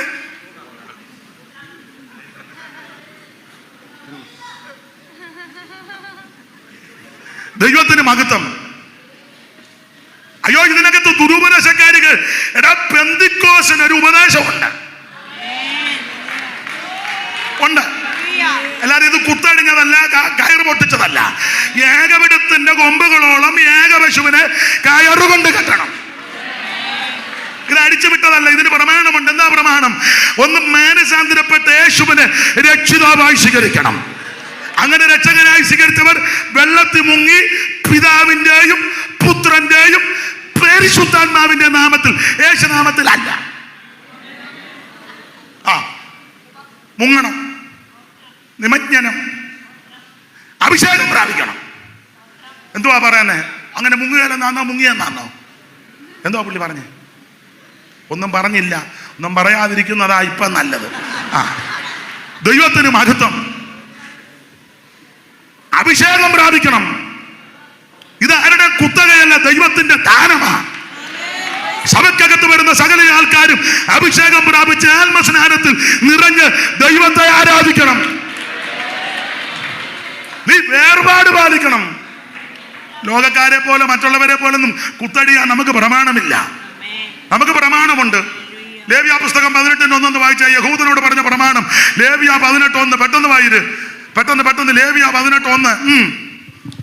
യഹോവ പിന്നെയും മോശയോട് അരുളി ചെയ്തത്, നീ ഇസ്രായേൽ മക്കളോട് പറയേണ്ടതെന്നാൽ, ഞാൻ നിങ്ങളുടെ ദൈവമായ യഹോവയാകുന്നു. പിന്നെ നിങ്ങൾ പാർത്തിരുന്ന മിസ്രയീം ദേശത്തിലെ നടപ്പ് പോലെ നിങ്ങൾ നടക്കരുത്. നിങ്ങൾ നടക്കരുത്.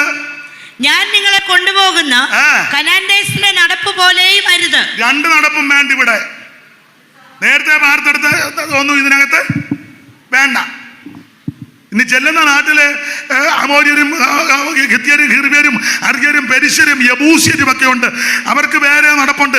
അതും പാടില്ല. പിന്നെന്തുവാ? ഞാൻ നിങ്ങൾക്കൊരു പ്രമാണം തന്നിട്ടുണ്ട്. ഞാൻ തരുന്ന പ്രമാണം പോലെ വേണം നിങ്ങൾ നടക്കാൻ. അത് പുതിയ നിയമത്തിലേക്ക് വരുമ്പോൾ നിങ്ങൾ അവിശ്വാസികളോട് ഇണയില്ല, പിന്നെ വിഗ്രഹത്തിന് ദൈവാലയത്തോട് പണ്ടൊരാൾ വായിച്ചു കൊടുത്തു, വിഗ്രഹങ്ങൾക്ക് ദൈവാലയത്തോട് എന്തോ ഒരു യോഗ്യത. വായിച്ച പുള്ളിക്കും വലിയ തിട്ടമില്ല. പുള്ളിയും പറഞ്ഞു എന്തൊരു യോഗ്യത. ദൈവമക്കൾ വേർപാട് പാലിക്കണം. നാടോടുമ്പം നടുവേ കൂടുതൽ പെന്തിക്കോസിന് ഉപദേശമുണ്ടെന്ന് ചില ആൾക്കാർ ധരിച്ച ഉപദേശവും പ്രമാണവും ഒന്നുമില്ല. എന്നല്ല, ഇതിന് കർക്കശമായ പ്രമാണമുണ്ട്. അതുകൊണ്ട് പൗലോസ് പറയാ, ഞാൻ പോയ ശേഷം ശിഷ്യന്മാരെ തങ്ങളുടെ പിന്നാലെ വലിച്ചു കളയുവാൻ വിപരീത ഉപദേശം പ്രസ്താവിക്കുന്ന പുരുഷന്മാർ നിങ്ങളുടെ ഇടയിൽ എഴുന്നേൽക്കും. ഓടിച്ച ഭാഗം വിടാം. പൗലോസ് പറഞ്ഞേച്ച് പോയി. ചരിത്രം പറയുന്നത് 1 കൊല്ലം തികയുന്നതിന് മുന്നേ സഭയ്ക്കകത്ത് ദുരുപദേശം പറയുന്നവര് എഴുന്നേറ്റ്. വായിച്ചേ തിമോത്തിയോസിന്റെ 1-ാം ലേഖനം 1-ാം അധ്യായത്തിന്റെ 19-ാം വാക്യം വായിച്ചേ. ചിലർ നല്ല മനസാക്ഷി തള്ളിക്കളഞ്ഞിട്ട് അവരുടെ വിശ്വാസ കപ്പൽ തകർന്നു പോയി. ഹുമനയോസും അലക്സാണ്ടറും ഈ കൂട്ടത്തിലുള്ളവരാകുന്നു. രണ്ടെണ്ണം പൗലോസ് പറഞ്ഞു, ഞാൻ പോയി കഴിയുമ്പോൾ ഇതിനകത്ത് കക്ഷികൾ എഴുന്നേക്കും.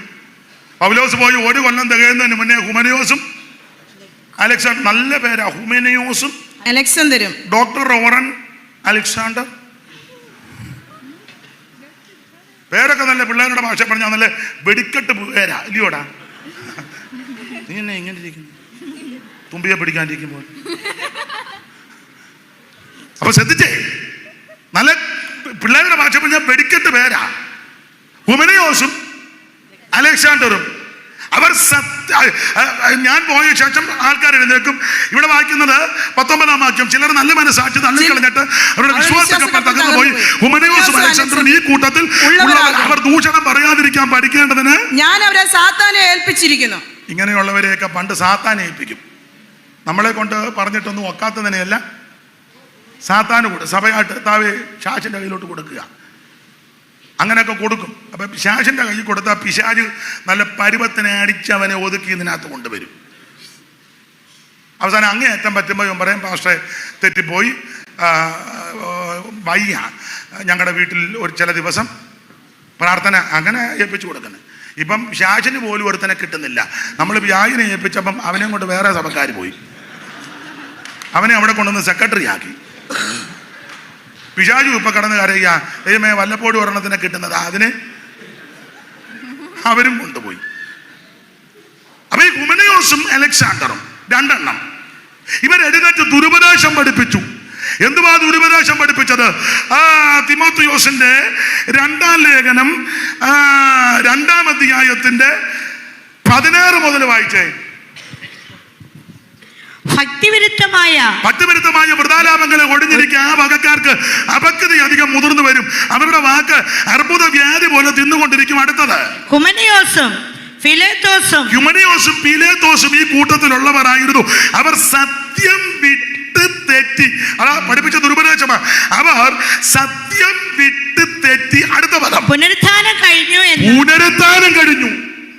ഇതാ പഠിപ്പിച്ച ദുരുപദേശം. പൗലോസ് ആത്മാവിൽ പറഞ്ഞു, ഞാൻ പോയ ശേഷം ഇവിടെ ദുരുപദേശം പഠിപ്പിക്കുന്നവർ എഴുന്നേക്കും. മൂപ്പന്മാരോട് പറഞ്ഞു ശ്രദ്ധിക്കാൻ. മൂപ്പന്മാർക്ക് ഇതിന് നേരെ ഒന്നും, അവർക്ക് എങ്ങനെയും കസാര കിട്ടണം, ചാകുന്നത് വരെ ഒരു കസാലിരിക്കണം, കൗൺസിലിൽ കയറണം, സെക്രട്ടറി ആകണം, മെമ്പർ ആകണം, കർട്ടൻ മുറിക്കണം, കല്ലിടണം, ഉള്ള കല്യാണം മുഴുവൻ അടക്കത്തിനൊന്നും എല്ലാവരും പോകുകയല്ല. വലിയ പുള്ളിക്കാരാന്ന് എല്ലാവരും ഇറങ്ങും. പാവത്തങ്ങൾ വല്ലതും മരിച്ച ഏറെ വരാനാ. വലിയ പുള്ളിക്കാരാണെങ്കിൽ സകല എണ്ണോ പിന്നെ പുലി ഇറങ്ങുന്നത് പോലെ ഇറങ്ങും. ഞാൻ പറഞ്ഞ സത്യമാണോ അസത്യമാണോ ഇപ്പൊ പറയണം. കറക്റ്റ് അല്ലേ പറഞ്ഞു? എവിടാ വീട്? 8-ാം മൈലാകുമ്പം കാര്യം അറിയാം. ഇല്ലിവളവല്ലല്ലോ, ഇല്ലിവളവ് കഴിഞ്ഞ് ഇങ്ങോട്ട് വരുമ്പം അകത്തോട്ട് പോണോ? ആയിക്കോട്ടെ. വലിയ വീട്ടിലെ ആൾക്കാർ മരിച്ചാൽ എല്ലാവരും, ഞാൻ എൻ്റെ ഒരു രീതി, എനിക്ക് അങ്ങനില്ല. ഞാൻ കഴിവിൻ്റെ പരമാവധി ആര് കടന്നു പോയാലോ അറിഞ്ഞാലോ അവിടെ ചെല്ലും. അത് വലുതെന്നോ ചെറുതെന്നോ. ഞാനും ഈ ശുപാർശം കൂടെ ഒരു ദിവസം ഒരു തള്ള മരിച്ചു. അന്ന് 8 അടക്കം ഉണ്ടായിരുന്നു. ഞാൻ പറഞ്ഞു നമുക്ക് വെളുപ്പിനെ പോകാം. ഞങ്ങൾ വെളുപ്പിനെ ചെന്നപ്പം തള്ള തന്നെ കിടക്കുക, ആരുമില്ല. പിന്നെ ഞങ്ങൾ രണ്ടും കൂടെ പാട്ട് പാടിയിരുന്നു. അവരുടെ കുഴപ്പമല്ല, അവർ രാത്രി ഉറക്കം ഉളച്ചേച്ച് പല്ല് തേക്കാനും കുളിക്കാനും ഒക്കെ പോയത്. ആ സമയം ഞങ്ങൾക്ക് എല്ലായിടത്തും ചെല്ലണ്ടേ. ഞങ്ങൾ ചെന്നപ്പോൾ ഈ കുട്ടിയമ്മ തന്നെ കിടക്കുക. ഞങ്ങൾ പിന്നെ 2 പാട്ട് പാടിയപ്പം ഒരുത്തൻ ബ്രഷുമായിട്ട് ഇതിയോ പാസ്റ്റാണോ വന്നെന്ന്. വേറൊരു വീട്ടിൽ നമ്മൾ എല്ലാവിടെ എടിമറ്റൂരിനപ്പുറം ചെന്നപ്പം ഡെഡ് ബോഡി വന്നില്ല. 10:30 ആയപ്പോൾ ചെന്നപ്പോൾ അവൻ പോയിട്ടുണ്ടെന്ന്. അല്ല, ഞാൻ പറഞ്ഞത് ചെറിയവൻ്റെയും വലിയവൻ്റെയും എടുക്ക പോണമല്ലോ. ദൈവത്തിന് മഹത്വം. അപ്പൊ അത് ആ വിഷയം നമുക്ക് വിടാം. അപ്പോൾ ഇവര് പോയി കഴിഞ്ഞപ്പോൾ 2 പേര് എഴുന്നേറ്റ് ദുരുപദേശം. ഇവര് പഠിപ്പിച്ച ദുരുപദേശമാ അവൻ പുനരുത്ഥാനം കഴിഞ്ഞു എന്ന് പറഞ്ഞ് ജനത്തെ തെറ്റിച്ചു. പുനരുത്ഥാനം കഴിഞ്ഞെന്ന് പൗലോസ് പഠിപ്പിച്ചു പോയത് പുനരുത്ഥാനം കഴിഞ്ഞിട്ടില്ല. നമ്മൾ പുനരുത്ഥാനത്തിനായി കാത്തിരിക്കുക. ഇനി എത്രയും അല്പകാലം കഴിഞ്ഞിട്ട് വരുവാനുള്ളവൻ വരും. തനിക്കായി കാത്തിരിക്കുന്ന വിശുദ്ധന്മാരുടെ രക്ഷയ്ക്ക് അവിടുന്ന് പാപം കൂടാതെ രണ്ടാമതും പ്രത്യക്ഷപ്പെടും. സഹോദരന്മാരെ, മാംസരക്തങ്ങൾ ദൈവരാജ്യം ഇതൊക്കെയാ പഠിപ്പിച്ചത്. പക്ഷെ ഒരുവൻ മരിച്ചവൻ എങ്ങനെ വരുമെന്നും ഏതുവിധം ശരീരത്തോടെ വരുമെന്ന് ചോദിക്കുന്നു. മൂഢ, നീ വിതയ്ക്കുന്നത് ചത്തില്ലായെങ്കിൽ തനിയായിരിക്കുന്നു.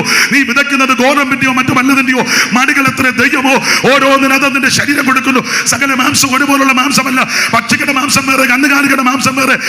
പക്ഷികളുടെ മാംസം വേറെ, മൃഗങ്ങളുടെ മാംസം വേറെ. ഭൗമ ശരീരമുണ്ട്, സ്വർഗീയ ശരീരമുണ്ട്. ഭൗമ ശരീരങ്ങളുടെ തേജസ് വേറെ, സ്വർഗീയ ശരീരങ്ങളുടെ തേജസ് വേറെ. സൂര്യന്റെ തേജസ് വേറെ, ചന്ദ്രന്റെ തേജസ് വേറെ, നക്ഷത്രങ്ങളുടെ തേജസ് വേറെ. നക്ഷത്രവും തമ്മിൽ തേജസ് കൊണ്ട് ഭേദമുണ്ട്. മരിച്ചവരുടെ പുനരുത്ഥാനോ അവനെ തന്നെ. ദ്രവത്വത്തിൽ വിതക്കപ്പെടുന്നു, മാതൃത്വത്തിൽ ഉയർക്കുന്നു. അപമാനത്തിൽ വിതക്കപ്പെടുന്നു, തേജസ് ഉയർക്കുന്നു. പ്രാകൃത ശരീരം വിതക്കപ്പെടുന്നു, ആത്മിക ശരീരം ഉയർക്കുന്നു. പ്രാകൃത ശരീരമുണ്ടെങ്കിൽ ആത്മിക ശരീരമുണ്ട്. ഒന്നാം മനുഷ്യൻ ഭൂമിയിൽ നിന്ന് മണ്ണ് കൊണ്ടുള്ളവൻ, മറ്റവൻ സ്വർഗീയൻ. നാം മണ്ണ് കൊണ്ടുള്ളവന്റെ പ്രതിമ ധരിച്ചതുപോലെ സ്വർഗീയന്റെ പ്രതിമയും നാം ധരിക്കും. അതാ നമ്മുടെ പ്രത്യാശ, ഇതാ നമ്മുടെ പ്രത്യാശ. കർത്താവ് തൻ ഗംഭീരനാദത്തോട്, പ്രധാന ദൂതന്റെ ശബ്ദത്തോട്, ദൈവത്തിന്റെ ഗാനത്തോടും കൂടെ സ്വർഗ്ഗത്തിൽ നിന്ന് ഇറങ്ങി വരും.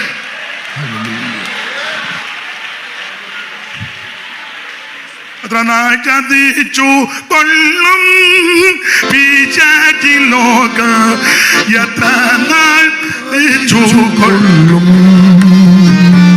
എത്ര നാൾ പറഞ്ഞു കൊള്ളും അപവാദങ്ങൾ ശുദ്ധിമാന്മാരുടെ മേലും.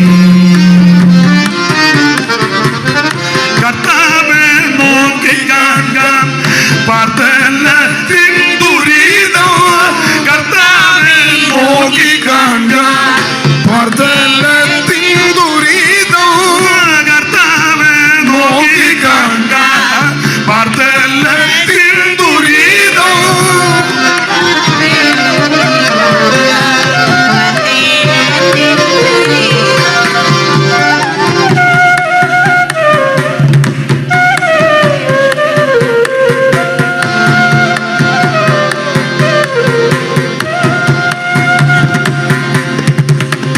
കർത്താവേ നോക്കി കാണാം പാർത്തലത്തിൻ ദുരിതം, കർത്താവേ നോക്കി കാണാം പാർത്തലത്തിൻ ദുരിതം. സാത്താന്റെ ധിക്കാരത്തെ നീക്കുവാനായി പ്രിയ, സാത്താന്റെ ധിക്കാരത്തെ നീക്കുവാനായി പ്രിയ.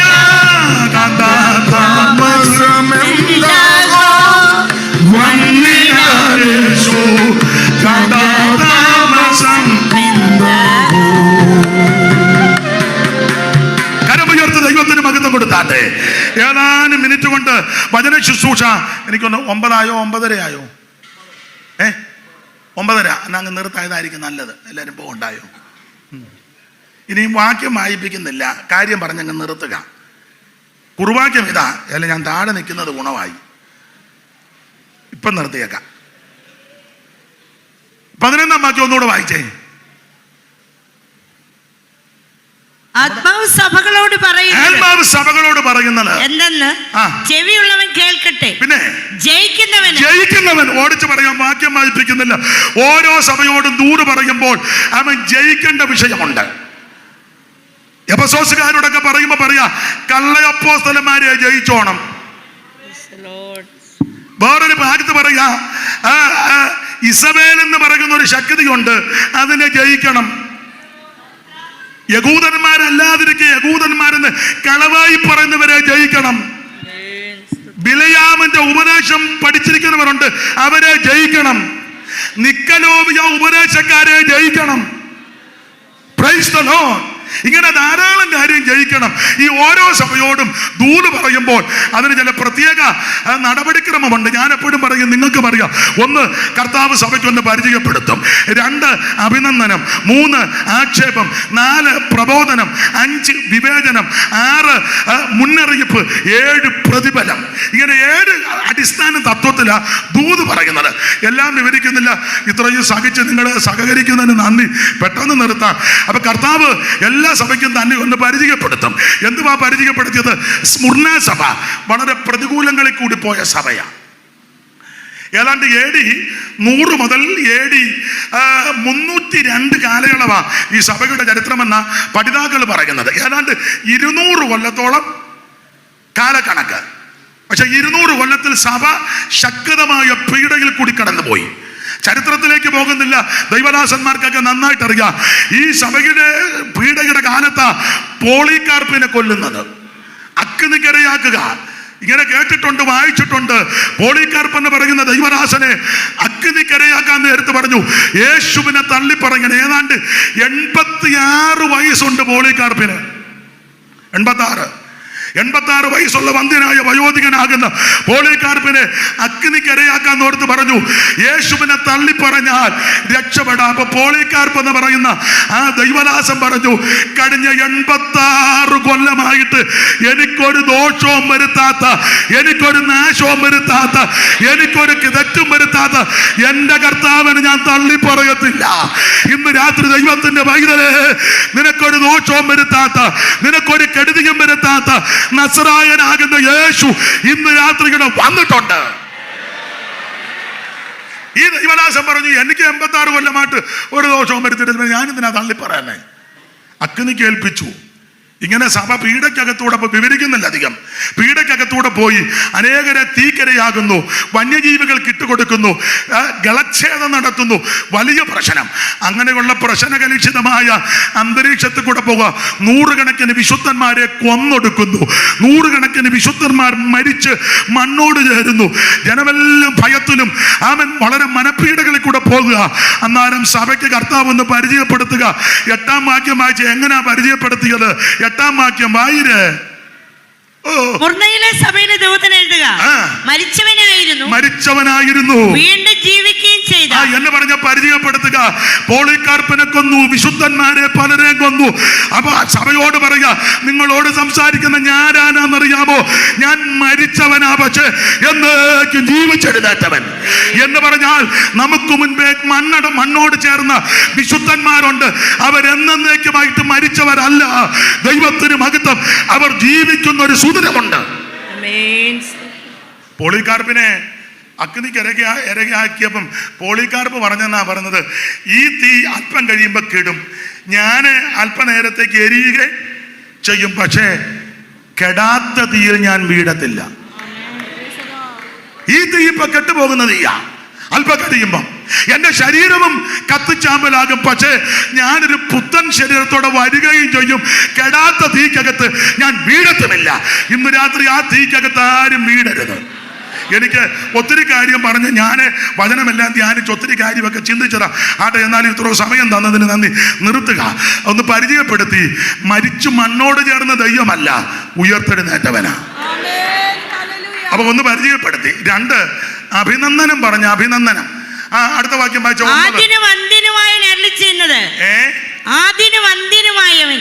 അരുളി ചെയ്യുന്നത്, ഞാൻ നിന്റെ കഷ്ടതയും ദാരിദ്ര്യവും ഞാന് നിന്റെ കഷ്ടതയും ദാരിദ്ര്യവും ഒക്കെ അറിയുന്നുണ്ട്. സ്മരണസഭ കഷ്ടതയുടെ വീഴ്ചകളെ കൂടെ പോവുക. വിശ്വാസികളിൽ പലരും ദരിദ്രരുമാണ് ലോകപരമായി. ഇപ്പൊ മുമ്പ് ഇവിടെ പരാമർശിച്ചല്ലോ, അന്നന്ന് ജോലി ചെയ്ത് കിട്ടുന്ന വിഹിതം കൊണ്ടായി കൺവെൻഷൻ നടത്തുന്നത്. ഏതാണ്ട് സ്മരണസഭയെ പോലെ. സമ്മതിക്കുകയല്ല, അത് പറഞ്ഞ് ഇഷ്ടപ്പെട്ടില്ലെന്ന് തോന്നുന്നു. വളരെ ദാരിദ്ര്യ ദുഃഖത്തിൽ കൂടാ, എന്നാലും ഇത്ര ഭംഗിയായിട്ട് ഇത് ചെയ്യുന്നല്ലോ. ലോകം നോക്കുമ്പോൾ ദരിദ്രരാ, ലോകം നോക്കുമ്പോൾ ഭൗതികമായിട്ടൊന്നും. പക്ഷെ കർത്താവ് ഇവരെ അഭിനന്ദിച്ചത് എന്നാണെന്നറിയോ? നീ ധനവാനാകുന്നെന്ന്. 2 വരക്കകത്തല്ലേ ഇട്ടേക്കുന്നത്? വായിച്ചേ. തങ്ങൾ യഹൂദനെന്ന് പറയുന്നെങ്കിലും അതൊന്നും അല്ലെന്നത്. ഞാൻ നിന്റെ കഷ്ടതയും ദാരിദ്ര്യവും നീ ധനവാനാകുന്ന താനും. അത് 2 വരക്കകത്തല്ലയോ? അതെ. എന്തിനാ 2 വര കൊടുത്തേ? നന്നായിട്ട് അഭിനന്ദിക്കുക. ലോകപരമായിട്ട് നീ ദാരിദ്ര്യ ദുഃഖത്തിൽ കൂടെ പോകുന്നത്, പക്ഷെ കർത്താവ് നോക്കുമ്പോൾ നീ സമ്പന്നനാ. ഏത് സമ്പന്നത? ദൈവിക വിഷയത്തിൽ. എന്നാൽ ലവോദിക്കക്കാര് പറഞ്ഞു ഞങ്ങൾ സമ്പന്നരാണ്. 3:17 പെട്ടെന്ന് വായിര്. പെട്ടെന്ന്. ഞാൻ ധനവാൻ സമ്പന്നനായിരിക്കുന്നു. ഞാൻ ധനവാൻ സമ്പന്നനായിരിക്കുന്നു. അപ്പൊ ലവോദിക്കാരൊക്കെ തന്നെ പറയാ, ലവോദിക്കക്കാര് പറയാ ഞങ്ങൾ സമ്പന്നരാണ്. അത് അവര് പറഞ്ഞതാ. എന്നാൽ സ്മുർണക്കാരോട് കർത്താവ് പറഞ്ഞ് നീ ധനവാനാകുന്നെന്ന്. ലവോദിക്കക്കാര് സമ്പന്നനാകുന്ന പറഞ്ഞപ്പോ കർത്താവ് അക്തിയാനുള്ള കണ്ണുകൊണ്ട് നോക്കി വെച്ച് പറഞ്ഞു, നിന്നെ പോലൊരു ഗതികേട് പിടിച്ചവൻ, അരിഷ്ടനും നിർഭാഗ്യനും ഇത്ര ഗതികെട്ട ഒരുത്തൻ വേറെ ഇല്ലെന്നാ പറഞ്ഞത്. ഞാനങ്ങ് നിർത്തുക. ദൈവത്തിന് മകത്ത് പ്രിയരെ, ലൗകികമായി ഭൗതികമായി വലിയ സമ്പത്തൊന്നുമില്ലെന്നോർത്ത് നിരാശപ്പെടുകയൊന്നും വേണ്ട. ആത്മീകത്തിൽ സമ്പന്നരായിരിക്കണം. ഇടയ്ക്കത്തെ എല്ലാം ഞാനങ്ങ് വിടുക. ഒടുവിൽ പറയുക, ഇതിനെയെല്ലാം ജയിച്ചു വരുന്നവന് രണ്ടാം മരണത്താൽ ദോഷം വരത്തില്ല. എന്താ രണ്ടാം മരണം? എടുത്ത് വാക്യങ്ങൾ വായിപ്പിക്കുന്നില്ല, അറിയാം. രണ്ടാം മരണം തീപ്പൊയ്കയാ. വെളിപ്പാട് പുസ്തകം 19-20 അധ്യായം പഠിക്കുമ്പോൾ രണ്ടാമത്തെ മരണം തീപ്പൊയ്ക. ഈ തീപ്പൊയ്കക്കകത്ത് ആരും നഷ്ടപ്പെട്ട് ചെന്ന് വീടരുത്. എന്താ തീപ്പൊയ്കയുടെ പ്രത്യേകത? ഗന്ധകം കത്തിക്കൊണ്ടിരിക്കുക. നീ അതിനകത്ത് ചെന്ന് പെടരുത്. എപ്പോഴൊക്കെ ആ ഗന്ധകം കത്തുന്ന? വല്ലപ്പോഴുമാണോ? അല്ല, രാപകല് ഇത് കത്തിക്കൊണ്ടിരിക്കുക. വാക്യങ്ങളൊക്കെ നിങ്ങൾക്കറിയാം, അതുകൊണ്ട് പറയുന്നില്ല. അപ്പോൾ തീപ്പൊയ്കയാണ് രണ്ടാമത്തെ മരണം. ആ തീപ്പൊയ്കയുടെ പ്രത്യേകത ഗന്ധകം കത്തിക്കൊണ്ടിരിക്കുന്നു. വല്ലപ്പോഴുമാണോ കത്തുന്നത്? രാപകല് ഇത് കത്തിക്കൊണ്ടിരിക്കുക. അപ്പൊ അവിടെ കത്തിക്കൊണ്ടിരിക്കുമ്പോൾ എന്തുവാ? അവിടുത്തെ പ്രകൃതി ദണ്ഡനം അനുഭവിച്ചുകൊണ്ടിരിക്കുക. അത് ആരൊക്കെ അവിടെ മുന്നേ ചെന്നവര്? വാക്യങ്ങൾ എടുപ്പിക്കുന്നില്ല. ഒന്ന് കള്ളപ്രവാചകൻ, രണ്ട് ഇവരെ വഞ്ചിച്ച മൃഗം, പിശാച്. 3 കക്ഷികള്: കള്ളപ്രവാചകൻ, മൃഗം, പിശാച്. പിന്നെ മരണവും പാതാളവും. 5 കക്ഷികളെ അവിടെ നേരത്തെ കയറ്റി. 5 എണ്ണം അവിടെ ചെന്നിട്ടുണ്ട്. ആ ദണ്ഡന അനുഭവിക്കുന്ന തീപ്പൊയ്ക്കകത്ത് ഒരു കുഞ്ഞുങ്ങൾ ചെന്ന് പെടരുത്. തീപ്പൊയ്കയിൽ പെടാൻ കാര്യമെന്ന പെടാൻ ഒറ്റ വാക്യമാ തെളിവ്. ജീവപുസ്തകത്തിൽ പേരെഴുതി കാണാത്ത ഏവനെയും തീപ്പൊയ്കകത്ത് തെളിയിടും. അതുകൊണ്ട് ഇന്ന് രാത്രി നിത്യനരകത്തിൽ പോകരുത്, നിത്യനാശത്തിൽ ചെന്ന് പെടരുത്. അതിനൊറ്റ മാർഗം, ഒറ്റ വഴി. ജീവപുസ്തകത്തിൽ പേരെഴുതണം. അതിനെന്താ മാർഗം? യേശു ക്രിസ്തുവിനെ രക്ഷിതാവായി സ്വീകരിക്കണം. മറ്റൊരുത്തനും രക്ഷയില്ല. യേശു ക്രിസ്തു മാത്രമാണ് രക്ഷിതാവ്. സമയം ഒത്തിരി പോയത് കൊണ്ടൊന്നും ഞാൻ പറയുന്നില്ല. ഇത്രയും അനുവദിച്ചതിന് നന്ദി. എല്ലാവരും ഒന്ന് കണ്ണടച്ച് പ്രാർത്ഥിച്ചാട്ടെ. എൻ്റെ യേശുവേ, ആ നാശപ്പൊയ്കയിൽ തീപ്പൊയ്ക്കകത്ത് പോകാതെ ഞാനും എൻ്റെ കുടുംബവും എൻ്റെ പ്രിയപ്പെട്ടവരും ദേശവാസികളും എല്ലാം ആമേൻ നിത്യതയിലെത്തുവാൻ കൃപ ചെയ്യണമെന്ന് ഇന്ന് രാത്രി എല്ലാവരും പ്രാർത്ഥിക്കുക. ദൈവത്തിന് മഹത്വം, ദൈവത്തിന് മഹത്വം, ദൈവത്തിന് മഹത്വം. എല്ലാവരും ഇന്ന് രാത്രി പ്രാർത്ഥിച്ചാട്ടെ. ഓ, ദീപകത്ത് ചെന്ന് പെടരുത്. അതിന് ജീവപുസ്തകത്തിൽ പേരെഴുതണം. അതിനകത്ത് പെടാതിരിക്കാൻ മറ്റൊരുത്തലും രക്ഷയില്ല. യേശു ക്രിസ്തു രക്ഷകനാ. ഇന്ന് രാത്രി യേശുവിന്റെ ഹൃദയം കൊണ്ട് യേശുവിന്റെ രക്ഷിതാവായി സ്വീകരിക്കുക. നിന്നെ അനുഗ്രഹിക്കുന്ന രാത്രി എല്ലാവരും അല്പസമയം സ്വോത്രം ചെയ്ത് പ്രാർത്ഥിച്ചാട്ടെ. ഹല്ലേലൂയ. ആമേൻ. പരീക്ഷയിൽ നീ തളർന്നു പോകരുത്, പേടിക്കരുത്, തളർന്നു പോകരുത്. യേശു ക്രിസ്തു വീണ്ടും വരും. സങ്കീർത്തനക്കാരൻ പാടുക, അവിടുന്ന് വേഗം വരും. നമ്മൾ പറന്നു പോകും. നമ്മുടെ പങ്കപ്പാടുകളും ദുരിതങ്ങളെല്ലാം ആമേൻ തീർന്നു പോകും. അല്പസമയം എല്ലാവരും ദൈവത്തെ മഹത്വപ്പെടുത്തുക. ആ പഴയ പാട്ടിന്റെ 2 ചരണം എല്ലാവരും കൈയടിച്ച് ഇരുന്നോണ്ട് പാടിയാൽ മതി. സ്റ്റേജിൽ നിൽക്കുന്ന കർത്തദാസന്മാർ വേണേ ഒന്ന് എഴുന്നേറ്റോ. ആവതുണ്ടെങ്കിൽ നിങ്ങളൊന്ന് എഴുന്നേറ്റാ മതി. നിങ്ങളെല്ലാം ഇരുന്നാ മതി. നമുക്ക് ചേർന്ന് കൈയടിച്ച് 2 പാട്ടുകാരുടെ മുന്നോട്ട് വന്ന ഉപകാരമായിരുന്നു. ഏതായാലും നമ്മുടെ കാനം സെന്ററിന്റെ സമാപന യോഗമല്ലേ, 10 മിനിറ്റ് മുമ്പോട്ട് പോയെങ്കിലും അനുഗ്രഹത്തോടെ നമുക്ക് ഇന്ന് രാത്രി തിരികെ പോകാം. തീപ്പൊയ്കയിൽ ആരും ചെന്ന് പെട്ടുപോകരുത്. യേശുവിനെ രക്ഷിതാവായി സ്വീകരിക്കണം. ഇന്ന് രാത്രി അല്പസമയം ദൈവത്തെ മഹത്വപ്പെടുത്ത്. എല്ലാവരും വന്ന് ദൈവത്തെ സ്തുതിച്ചാട്ടെ. ദൈവത്തെ സ്തുതിക്കേ. Hallelujah, hallelujah, hallelujah. എല്ലാവരും കർത്താവിന് മഹത്വം കൊടുത്താട്ടെ. എല്ലാവരും ദൈവത്തെ സ്തുതിച്ചാട്ടെ. രാപകലില്ലവിടെ പ്രചോദിതമായൊരു നാട്, 4 ജീവികൾ പാടും